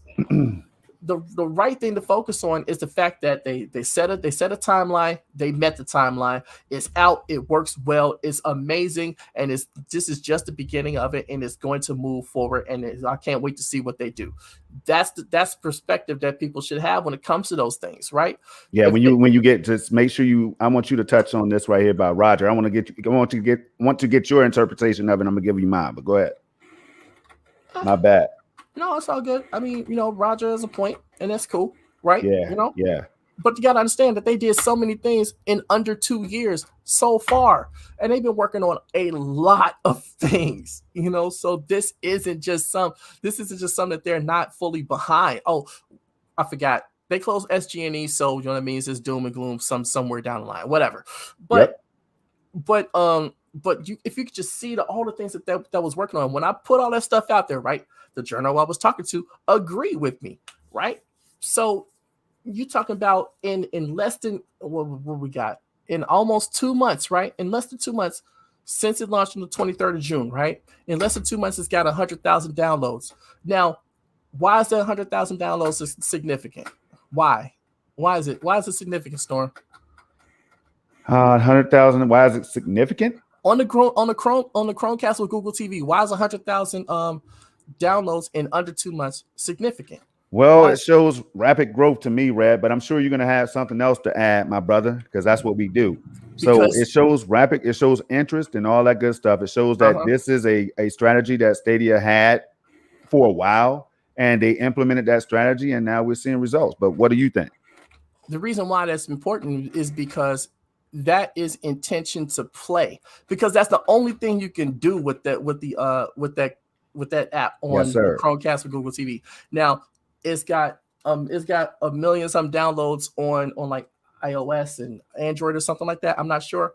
I saw 3 million somewhere. Okay, it's over a million somewhere, right? But that doesn't mean intention to play, because you could do more than just just play on that. You can access the store and stuff like that, so they could just be using that to access the store and then play on the PC or play on there, whatever, right?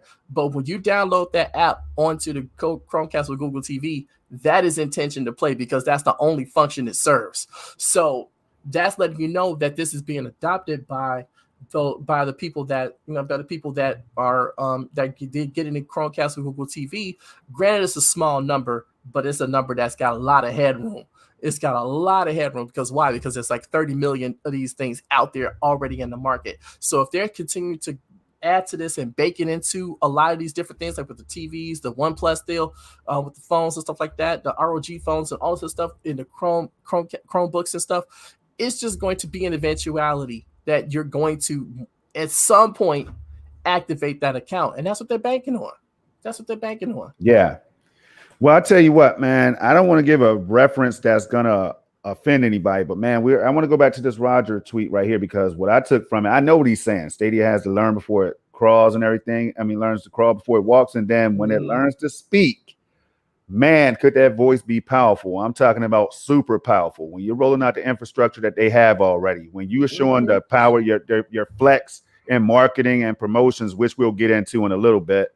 When you're showing all these things, that your technology is best in class, if not best in the world, when it comes to cloud gaming. You know what I'm saying, Red? My God. When you're doing all these things, you're partnering with some powerhouses like AT&T and others. Lenovo makes PCs and stuff. They're in the PC space, and a lot of the PC players, some of them that don't rock with Stadia and cloud, don't even want cloud gaming around. Some of them, not all.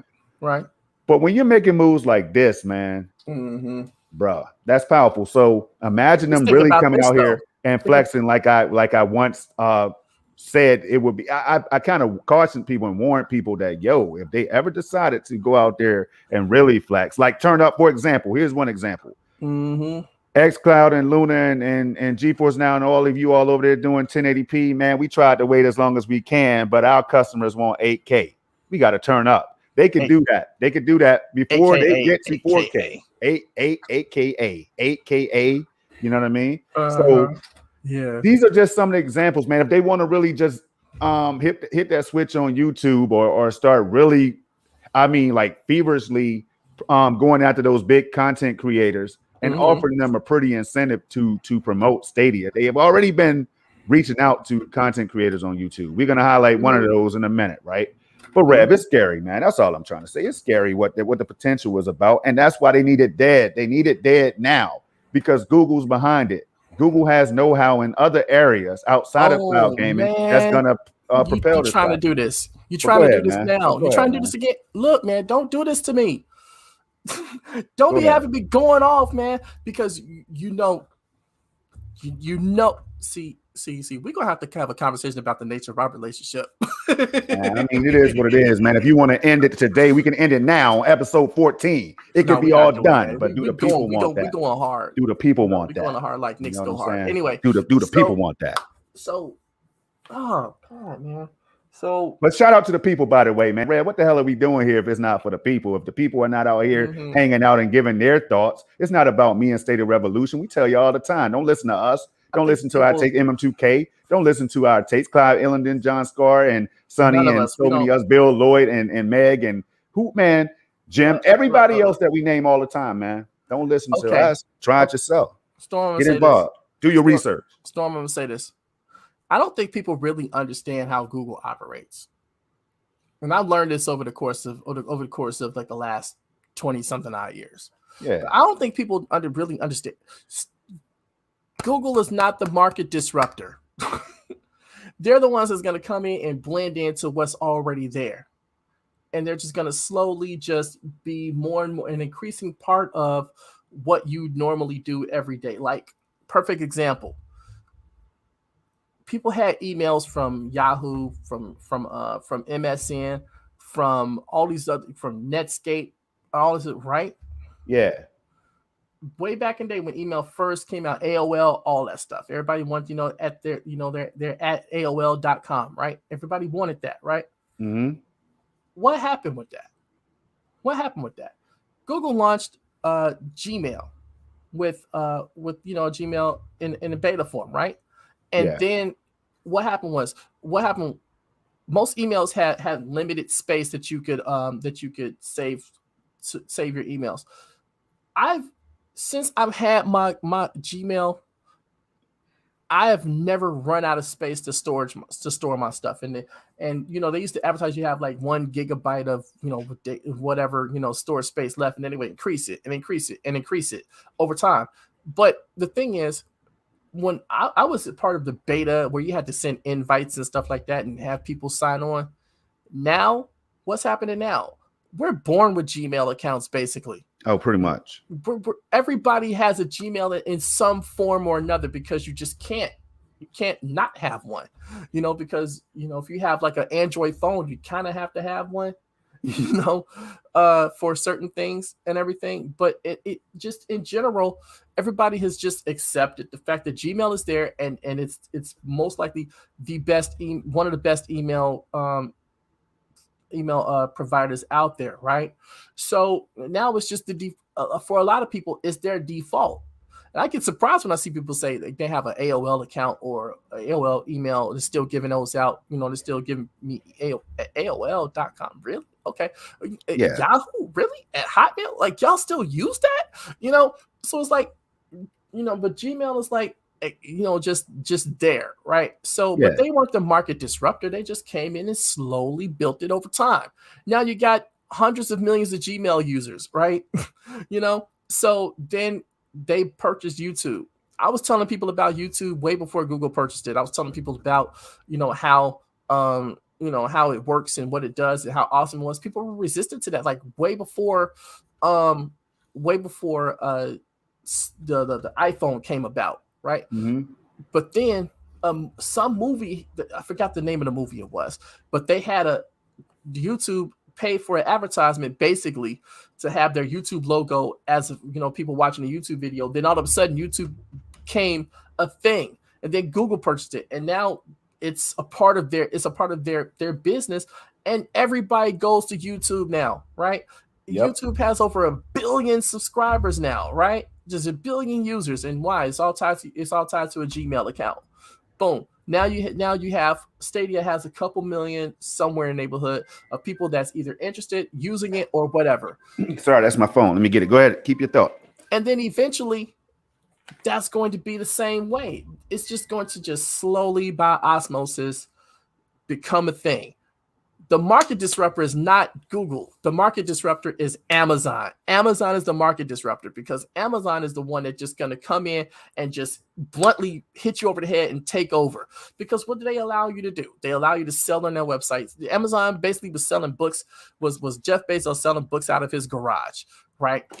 And now it is the number is they are projected. Do you have that screen I showed you? Yeah, I have it. I could get it up. Hold on 1 second. Damn it. Hold on, man. Wife is calling me. Hold on. Okay. So I got a graphic, and it's going to show the projection of the percentage of Amazon's e-commerce from 2016, where it's like 34%, to projection of 2021, where it's at 50%. Now think about all of the stores, and big and small, that are selling online. You got eBay, you got all these other different places, right? Amazon is now basically the default way people shop, but also they allow third party people to sell on their website. But what do they do? And this is why they're getting in trouble for this. They got in trouble for this a little while. They will take your product and then make it their own, their own version of it, put it out under Amazon Basics and stuff like that. And now you just buy it. You know, on my phone charger right now, I have a Amazon Basics USB-C to USB-C controller. And that's not the only Amazon Basics thing I ever bought in my life. And I know everybody else has probably bought some Amazon Basics too. But what they do is they put out their Amazon Basics part, and then some of those products they undercut what the other people were selling is doing. So basically they put it right there next to that product. So like, you can get the Amazon Basics version for this little cheap, and you buy that because it's covered under your Prime and all that stuff. Now they're offering video services, they offer music services, but Amazon is the one that's going to try to just eliminate the other competition because that's what they do. Google isn't interested in eliminating the competition. They just want you to be able to use their stuff and make money from that alongside doing everything else that they do. They just try to slowly become a part of your everyday activity. Amazon is like, no, they're too aggressive. They want to just kill all the competition that they possibly can. And like I said, this little screen right here, we're used to really showing you. And where's that? Where is that? In 2000, what's this? 2016. Yo, what the hell? Hold on. I don't know why is everybody calling me right now? Hold on. That's because they like you, Storm. But look at this. This is 34% in 2016. This is the overall e-commerce market. They've gained market share. Like last year, they had 47% of the overall e-commerce market. This is now they're projected to own 50%. What do you think is going to go to next year? It's probably going to go to another like 54, 53, 55%.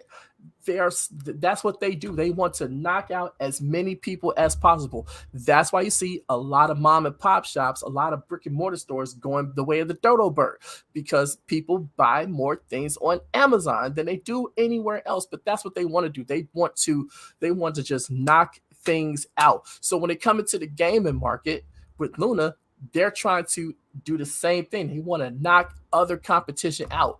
Google isn't interested in that. They just want to just be able to do their thing and let you decide if you want to be a part of that or not. And so people are worried about the wrong things when it comes to Stadia. They think Stadia is going to take their box away, and it's not.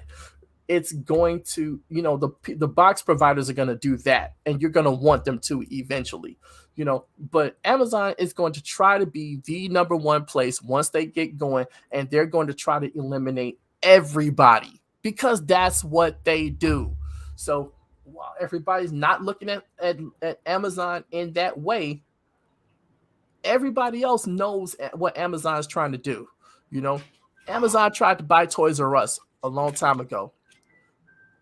And then Toys R Us said no. Now Toys R Us doesn't exist no more. And people buy toys on Amazon.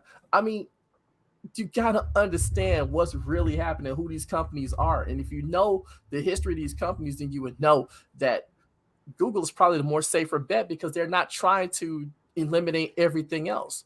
That's why they're working with ISP providers to optimize the internet for, for Stadia and just gaming in general. That's why they're working with the developers. That's why they're working with the publishers. That's why they're working with all these other people to make gaming better. And they don't care if other companies exist or not. Right. Because it's going to be gaming. It's going to be, the gaming market is going to be there for everybody. But Amazon wants to eliminate people. And I'm not saying that that's a bad thing. That's just how they operate. That's period. And that's, you do this to me all the time, man. So hey, stop. It is what it is. It's something that had to be discussed. So we're gonna move on because so Michelle asked us if what do we think of Sonny's comments regarding the Metacritic? I haven't checked it out yet, and that's something I always do, but I've been gaming so heavy, I haven't gotten a chance to check it out. Now, if you want to give us an idea of what he was saying, or Rev, did you catch it? Wait. Roger said something about this white labeling thing. They're not white labeling Stadia, dude. But hold on, man. Hold on. Let's answer this first before you get into that for another 15 minutes, man. For you know what I'm saying? I didn't see Sonny's thing. He put a video out. I gotta go check it out. Yeah, me too. I definitely haven't seen it, so I can't comment on that. But the white label, I'm saying the white label thing, that is just people putting that out in the community. They're still, Stadia is not the showcase. It's their own platform that they're still going to be. They're not taken away or not going away or anything like that. If they're licensing their tech out to anybody else, that doesn't necessarily mean that they're white labeling the whole entire thing. It's just that they're licensing their tech. It's like MM said this already, like if you look at AWS, they work with other people, but that don't mean that Amazon, the website, is going away. That don't mean that Luna's going away. That don't mean that they're just white labeling Luna and that's that. Microsoft does the same thing. They license their tech out. I mean, they help Sony with their cloud gaming, right? But that didn't take away from Xbox cloud gaming. That didn't take away from nothing. It's just, you have amazing tech. Why not license it to other people to build something? But that doesn't mean that you're going to stop building what you have. And they've already said so. They already said this. They put it in black and white. In addition to building our own gaming platform, we recognize the thing. Blah blah blah blah blah blah blah. So I'm just saying. I'm not saying. I don't know if Roger's saying that because he did comment and say, okay. So he said he didn't say it's going away, but the white label thing has just taken on a life of its own. You know what I'm saying? And I think I don't know, man. Sorry about the rant. Well, and no. Shout out to Roger for the comment, yo. Absolutely. But all right, we were gonna touch on that a little bit, but not directly though, maybe indirectly. But for now, we're gonna go ahead and drop this right here on y'all. Yes, sir. So right here, actually, did I want to bring this up right now or the Metacritic's one? We doing it. Let's do that. All right, let's talk about this real quick. Let's see. So basically, this right here, a lot of times people were talking about how Stadia, they demand Stadia bring games out like Ark. They want the games right now, and they don't care. They just want it. They can't understand why games like Ark and others, Rev, like Mafia, the trilogy, and all that stuff. Not to get too long-winded on this one, but why these games are not coming. Well, here, as you all can see, this is Stadia's take on it. Basically. Shout out to DJ the artist for putting a response out there, and they replied or whatever, putting a tweet out there. They responded by saying, "We appreciate your post, Dave. It's up to our partner publisher to determine the prices and content of their games on Stadia. We'll take this as feedback, as always. They always take it as feedback. Let us know if you have any other questions. We'll be." That's the thing we've been saying from day one. Yeah, man. Yeah. That's the thing we've been saying from day one. It was like we tell people all the time, if you're mad about the price of a game, talk to the publisher because they're the ones that set the prices. And they've said this. They've said this multiple times. Stadia charges you too much. No, Stadia's not charging too much. The people that's bringing you the game is charging you too much. if that's what you think it is, And here's the other one right here. It's funny, right? It was right above this. So 48 hours, y'all, over 3,900. Now this was dated on what's the date on this? August 10th, right? So this was August 10th. Those numbers have changed, I'm sure. I don't know what the updated numbers are, but 48 hours, over 3,900 ratings, over 1,000 reviews. The Stadia community never ceases to amaze us. Yes. So again, that's that community engagement we've been talking about. Yeah, man. And they have a pulse on what we're doing. They know what we're doing. They know what the community wants. You know what I'm saying? They're paying attention. I mean, that's obvious. We should know that, right? Yep. But this right here, it's kind of like humble appreciation for what we're out here doing. You know what I'm saying? So Yeah. hopefully they'll see this and say, you know what, man, we need to think of ways to give back to them. You know, and they are. The Rainbow Six event was just a part of that, and you know, I'm sure there's going to be other things, y'all. That's just Come the on, start, man. That's Just the beginning. So I just right. wanted to put it out there. But you know, the thing is, it's like that just ties into what I was saying earlier. You know, that that this is stuff they should have been doing, but now that they're doing it, it's like, okay, you know, and look, when people wanted them to do this, you know, myself included, you know, some people just got fed up and said, you know what, screw it, they're not doing it. Okay, and they bounced. No more power to them, whatever. But when you see that, okay, I'm gonna relate this in a way, and just bear with me, okay? If you know, y'all, if y'all follow me on Twitter, you know I'm a big wrestling fan, right? Mm-hmm. So, you know, I follow WWE, I follow AEW, I follow all these different shows when I can, and sometimes, you know, like say WWE, they don't get it right, and you could tell in how it comes off, but when they get it right, not many people can mess with them when they get it absolutely right, you know, because they know what they're doing. They've been in business for 50 something odd years, right? But Google has been around for a while, the company, and they know advertising, obviously, right? Because they're the biggest advertising company in the world, basically, right? Yep. Now, they weren't getting the community engagement right, and it showed. It showed, right?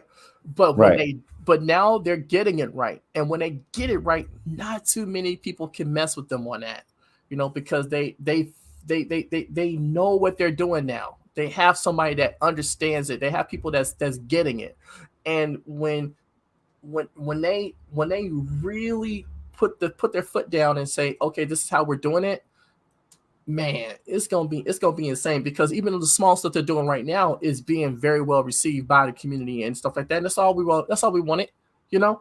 So when they get this thing right, you know, CGX is CGX. I saw that. Yeah, but hold on, I don't know if they want to put it out there like that. But check this out. Okay, I'll read that later. But all right, anyway, so check this out, man. Here's the deal. My Twitter is jacking up right now. So if you could pull up the let me see. Is something going on where I can't see? I can see logo icons, but I can't see tweets and stuff, man. So something's weird happening. Now, what I wanted to touch on right now is, let's see what we had. We had the marketing promotions, OnePlus UK and all that stuff, man. Would you be able to find that rep? And you know, if you can, and I'm just gonna try to refresh. Hold on a second. Let me see if it's working. I think I shared it with you in the in our chat on Twitter. Don't worry, I'm gonna find it right now. All right. So as I do this, because it's working over here. I have it. Let's see. Okay. I wanted to find this one particular thing. Yo, we have so much, y'all. You gotta bear with us, man. We just find so many things to talk about that we have to highlight Michelle's last comment. Hold on 1 second. Right here. Boom. And you go ahead and do that while I look for this. Yeah, because she says someone on Reddit tried to point out that Google Music took everyone's music catalogs away. They didn't. They gave everyone a year to click 2 buttons and migrate their libraries. Can't argue with that. You know, if you didn't you know, do something within a window of time that you had to do it, like me, like when Ultraviolet went away. I had a ton of digital copies of my movies on Ultraviolet. I knew that they were coming down to why they were closing that down, and you had to do some, you know, you had a period of time where you were able to migrate things over to, like, say, Vudu, in Movies Anywhere and stuff like that. And so I did it. So when it went away, I was like, oh, okay, it's gone. But a lot of people complain that, you know, oh, we didn't know. Like, no, they sent emails out. You just didn't read them. They put tweets out. You just didn't read them. They put posts on Facebook and everywhere else. You just didn't read them. So it's not like they didn't give people fair warning. They did. So yeah, if people didn't take advantage of the time that they had to do something and get mad they missed the deadline date, that's on you, not on them. They gave you a whole year, is what Michelle is saying. Absolutely right. So we're gonna jump over here to marketing and promotions, y'all. We know we always want to bring y'all the latest promos and stuff like that that's going on. And this one right here comes courtesy of OnePlus UK. So let me pull that up for you all real quick. And here it is. Bang. So Rev, there's been so many. We talk about this, you all. We talk about it like how Google's out here hammering away at big, notable, noteworthy, and sometimes ridiculous partnerships that you just don't expect. Mm-hmm. But for these companies, Rev, to just say, okay, this works for us. I can see what you're trying to do, Google, Stadia, and it just makes sense. Let's do it. For that to happen as effortlessly as I assume is happening right now, it just seems like it's effortlessly, right? Like they're just out there saying, hey, this is Stadia, guys. This is what we're trying to do with the cloud. I think this is a great opportunity for us to link up with you because of this, blah, blah, blah. Next thing you know, we have things like this, man. I can't even keep up anymore. So as you all can see real quick, we don't have to go too deep into it. It says it all right here. Play top quality games. Top quality games. On a top quality phone. Top quality games by virtue of Stadia, y'all. Stadia is allowing this to happen. You know what I mean? Buy OnePlus Nord 2 5G and you can get a free Google Stadia Premier Edition worth €89.99. You know what I mean? That is just a common occurrence now. It seems like every other week there's a new partnership or a new bundle or something, a deal or something going on. What's your thoughts, man? Before I get into my thoughts, I think this is a great. I think this is a great thing. It's just showing that they're partnering with a lot of different people and making something happen. But Michelle Purse had a couple of comments that I just want to just kind of touch on, because the thing, you don't have to highlight them, but she's saying that it's like spam. People are talking about we're spamming Metacritic, but the thing is that they don't the people that's giving that criticism don't understand is that everybody that's talked about the Metacritic thing and getting reviews up, we're not saying, hey, go out there and give Stadia games the best reviews possible. We're saying give your honest take. Don't review it more than what it is. Don't review it for less than what it is. Just review it, because there's not much user data on Metacritic, for games that are on Stadia, for whatever reason. Like I'll tell you, I rated a game. One game I rated good, which was Cthulhu Saves Christmas, and I love that game. It's fun, right? It reminded me of Mystic Quest and stuff like that. It's awesome. But also we rated a game bad, which was Destiny 2, the collection, all that stuff. Why? Because I did not enjoy that game. Oh, don't get too deep into that, man. That's wartime. That's war. Be careful what you're saying. Be careful what you're saying, man. Hush it, Storm. Be careful what you're saying about Destiny 2. That's all. At all. The thing I wanted from that game was to have some sort of dedicated campaign mode. I just, I would try to follow some sort of element of missions and stuff like that. But then after I'm done with that particular thing, now I'm just standing around shooting aliens for 2 hours. It was not fun. It's repetitive. It's just that's just my opinion. And the fact it came from Bungie, the people that made one of my favorite games of all time, Halo, and it didn't live up to that for me. People say it's the spiritual successor to Halo. Yeah, I can see it within the controls, but as far as like the game is concerned, I don't do the raids thing. I don't do all of the other stuff in here. None of that stuff is fun to me. I like the campaign. I don't like to go through these missions and have like 1,600 other people on the screen at the same time. Now granted, the Destiny community is amazing. They help so much, but the storyline for me is hard to follow because there's no dedicated campaign to push the story forward, right? So I don't know what to do next. I don't know where to go next or who to talk to next and stuff like that. I have to go searching around to find that information. It should not be like that, And so I rated that game a 5 or somewhere in the neighborhood.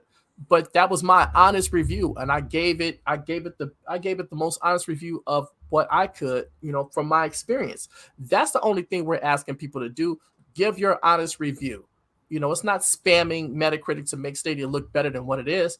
Just tell the people that may check that site out what you honestly think of the platform and the games, and just rate the games. That's it. Nothing more, nothing less.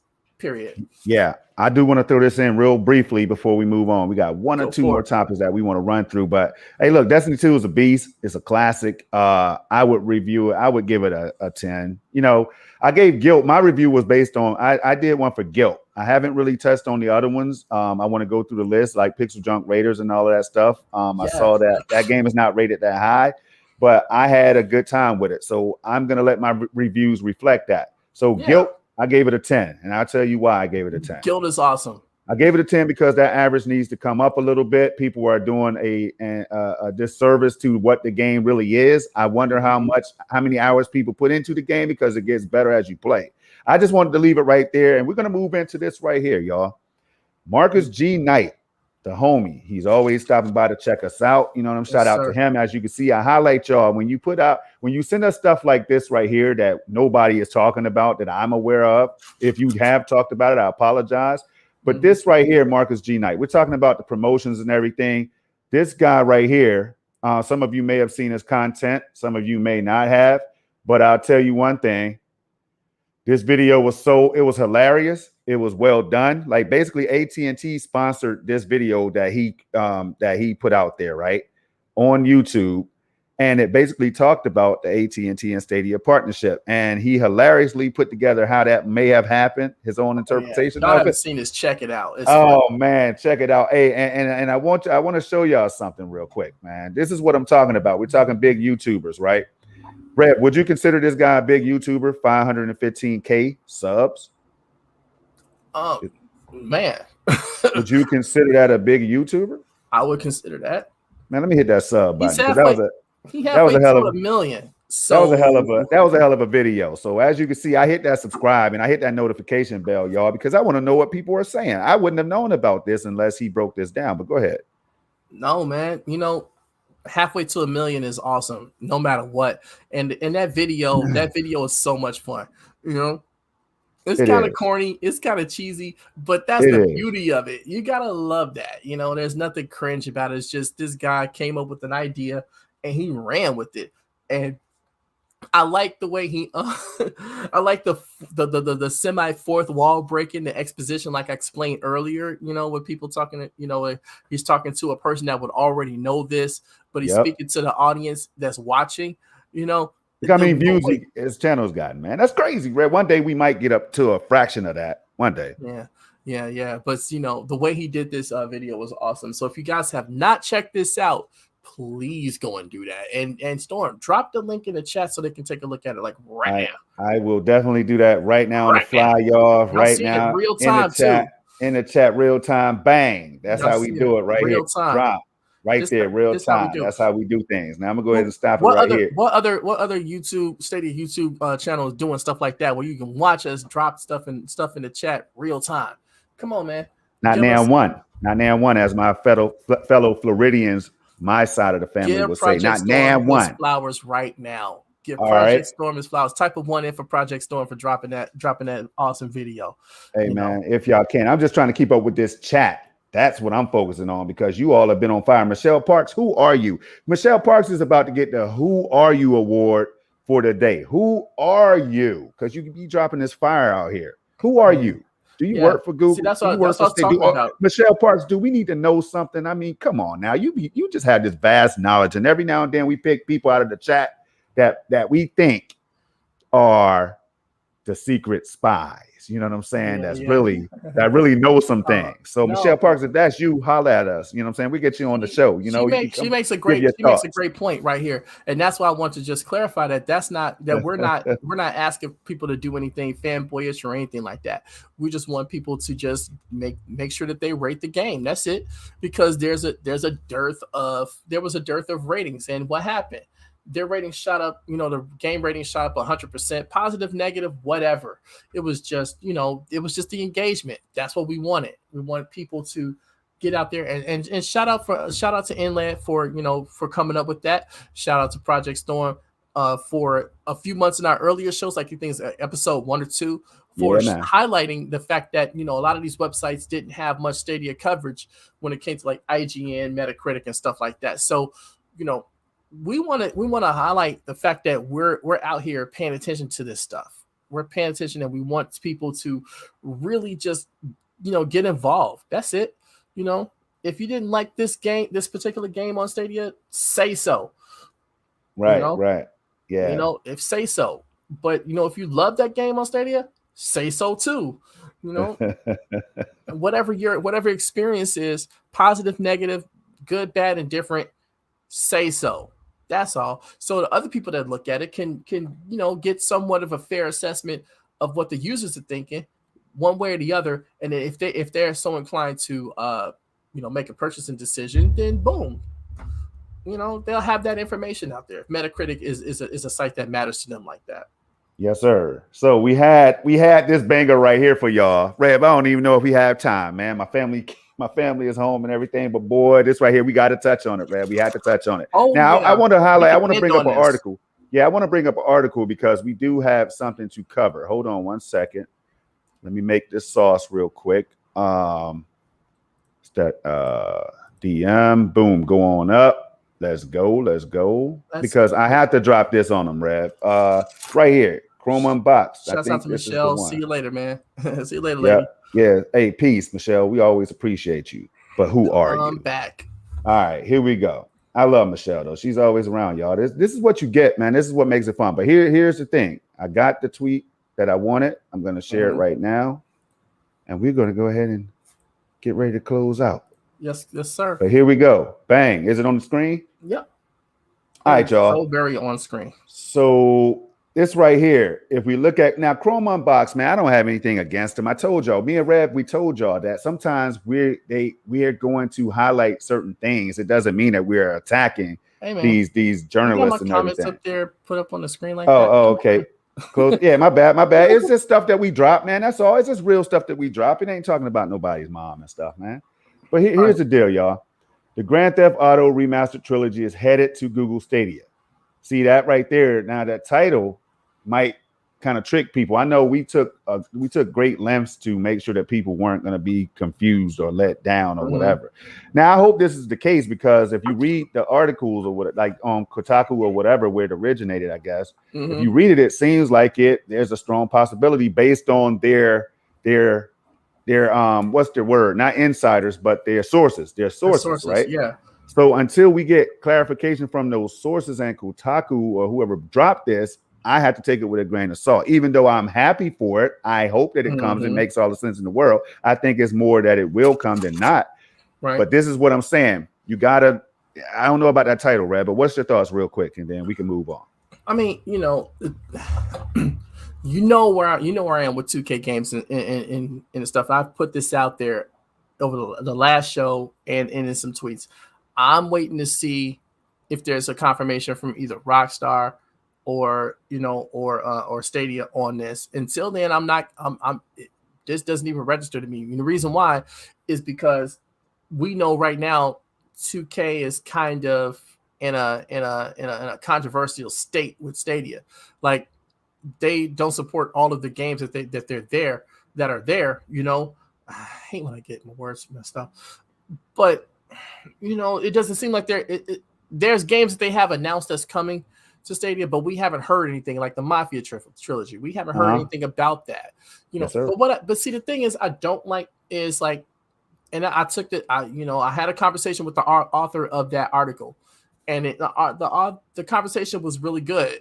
You know, we both wound up agreeing on a lot of different things, but you know, when you say this is confirmed, that's the thing that kind of set me off, because they use the word confirmed to be coming to Stadia. There's been no confirmation. You have a source that they say has been, you know, good, but we also know it's coming from Kotaku, and we know what Kotaku's stance on Stadia is. So when you and this has been shown over the last couple of years from they were writing articles in the summertime of 2019. So this is not something we just decided that this was, you know, decided yesterday. They have a history of just bashing and bad mouthing Stadia whenever they can and ignoring good news, good information when it comes through. You know, and if they don't ignore the good news, they put a negative spin on it. Yep. You know, so Kotaku lost a lot of credibility. I used to love that site. They lost a lot of credibility when it comes to Stadia, right? So when you say, oh, a source from Kotaku confirmed this or saying this, blah, blah, blah, I just look at it like, all right, I'll see when it happens, you know. But the author of that article said, you know, shouts out to Chrome Unboxing, shouts out to the author of the article, you know, but he said it's confirmed. And, you know, we had a conversation. He said, well, they're using a source that's been correct on a lot of things. Okay, that's great. But it's still just a rumor at this point. It's not confirmed. It's not something that's that Rockstar has said anything about, nor Google has said anything about. You know, I'm waiting to see what's going to happen with GTA 5 also. We don't know anything about that. It was a rumor back then, and it still has not come out yet. So, and it's been a rumor for like, what, a year now? So, you know, Mafia has been a rumor for like a year now. You know, even on the website, it shows that it's coming because it still got the Stadia logo up there. But we ain't heard jack about it since May of last year. So I don't know. Would I be excited for the Grand Theft Auto games? Hell yeah. Yes, of course. You know, I want them. Look, as much as I feel my feelings toward 2K ain't got nothing to 2K games, you know, and all that ain't got nothing to do with me purchasing that game because I will. You know what I'm saying? Right. But I'm just keeping it real on this. You know, I'm just waiting to see what they do. So that's where I am at. That's where I am with it. What about man, you, Storm? I want to say shout out to Clive Illenden, man. Y'all check him out. Subscribe to his channel. Clive is the dude, man, that had me thinking about this whole thing, and he seemed to be right. He was like saying that, hey, yeah, I don't want to get into it because it's going to bring up that 2K discussion that I'm trying to avoid. No, we're not bringing that up. Oh yeah, but Clive definitely put something out there that kind of hinting at the fact that that Rockstar, Take-Two, and all of them 2K might be willing to bring games other than like some of their powerhouse games right now. If I'm not mistaken, I could be mixing things up or whatever. But I think I now get what he was trying to say with these rumors and stuff like this. It just makes sense, man. You bring these games, you get people excited, you use it as a litmus test or to gauge interest in all of this stuff, man. There's a lot of different things that can be going on if this comes to light, you know what I'm saying? So I think it's major, man. Yeah. All right. And it sets the stage for that GTA 5 remaster, Red. But you see, the thing is, though, the thing. Okay, so what was I saying? They have, like I said, they have games in the pipeline supposedly. You know, and these games are like, you know, these games are highly anticipated. But until we get something from them about them, we can't go on anything. But you know, just rumor stuff. So, like I say, for me, it's just a wait and see approach. I can't you know, like I can't fully say, hey, yeah, y'all should definitely be looking forward to this, and this is something that's gonna happen because we know from the source of the source, you know. They have a rocky relationship when it comes to Stadia and all of that. And you know, so it's just, man, I'm excited for the possibility. I'm excited for the possibility. I would like for this to happen. And like I say, I may have my personal, you know, feelings towards how 2K, Rockstar, and also has been towards this platform. But that's not going to stop me from getting this game getting these games to come out, because I do want to play San Andreas. I have never got the chance to play it, and you know, I played the other ones. I played a little bit of Vice City. Vice City was fun, but I never got a chance to play San Andreas. And they had like an Easy E character, and I'm a big Easy E fan, so you know, it's just one of those things. I really wanna give that a shot. And playing on Stadia would be a lot of fun because you know what, a lot of people would purchase it, a lot of people would support it. And, you know, it would just be awesome. It would just be an awesome thing for this platform. Trust me on that. So I want this to happen. I want this to be true. I want to will this into existence. I really, really do. Yeah. But y'all, I know it's been a long show, but it's also been a fun show. Hopefully you all you all took part. That's what made it so interesting for me. I don't, Rev's gonna get in how he felt about it, but man, this right here is what it's all about, in my opinion. It's about us having a collective conversation about Stadia. You know what I'm saying? Like, nobody wants to listen to us make the donuts all the time, unless you do, and we appreciate you if you do. But for you all to be engaged like you were today, that makes us happy, man. That makes us, this is what it's all about. Like, we want different perspectives. You know what I mean? Like, that's why we highlight Amanor. Let me shout this out real quick. Amanor, I put in the chat, he loves Stadia. He doesn't hate Stadia. He's come out and said it before. He's a professional hater. But what we need Amanor to do is keep doing what he does, because what it does is it shows us kind of like what the haters and the naysayers are saying, how they're thinking. You know what I mean? That's why I'm going to continue to highlight each and every one of Amanor's comments, and that is the bro. At the end of the day, y'all, let's continue to do what we do, and we're going to be adults about it. You know what I'm saying? Yes, I think it was fun overall, y'all. So, Rev, what's your take on today's show, and we can get ready to wrap up, man. You like putting me on the spot. Anyway, you know what? I really want to just shout out everybody that came in and engaged with us. Shouts out to Michelle Parks for all her comments. Shouts out to Valley Chip for joining with us, man. Shout out to Ray Sherrod for the retweets and all that stuff. Shouts out to Bulls for Life for having the best name ever. I mean, who else we got up in here? We got everybody. So many people. We got so many people. Shout out to Christopher Torres. We got ELCN. Seeing you. More for, I don't even know how you pronounce that. I know, man. We say says Elk New, man. I know damn well it's not Elk New, but Amanor, all that. Stadia Doses, M2K for coming in. I mean, shouts out to Roger for the comment, man. Alberta Madonna, thank you for joining us. Like I said, Christopher Torres, all that stuff. I mean, all these people that just join in with us and just want to just rock with us, because we try to give you guys, it's right, go Bulls all day long. We just want to rock with you, you guys, because you guys come to us for that authentic content that we strive so hard to provide for you guys. And we really appreciate everything that you guys do, because without you guys, we wouldn't be here doing what we do. And that's a fact, y'all. But on that note right there, we're gonna go ahead and I'm gonna go see my family now, y'all. But hey, keep on. Hey, 3 things I need y'all to do is keep it safe, keep it positive, keep it game. But Rev, where can the people find you, man?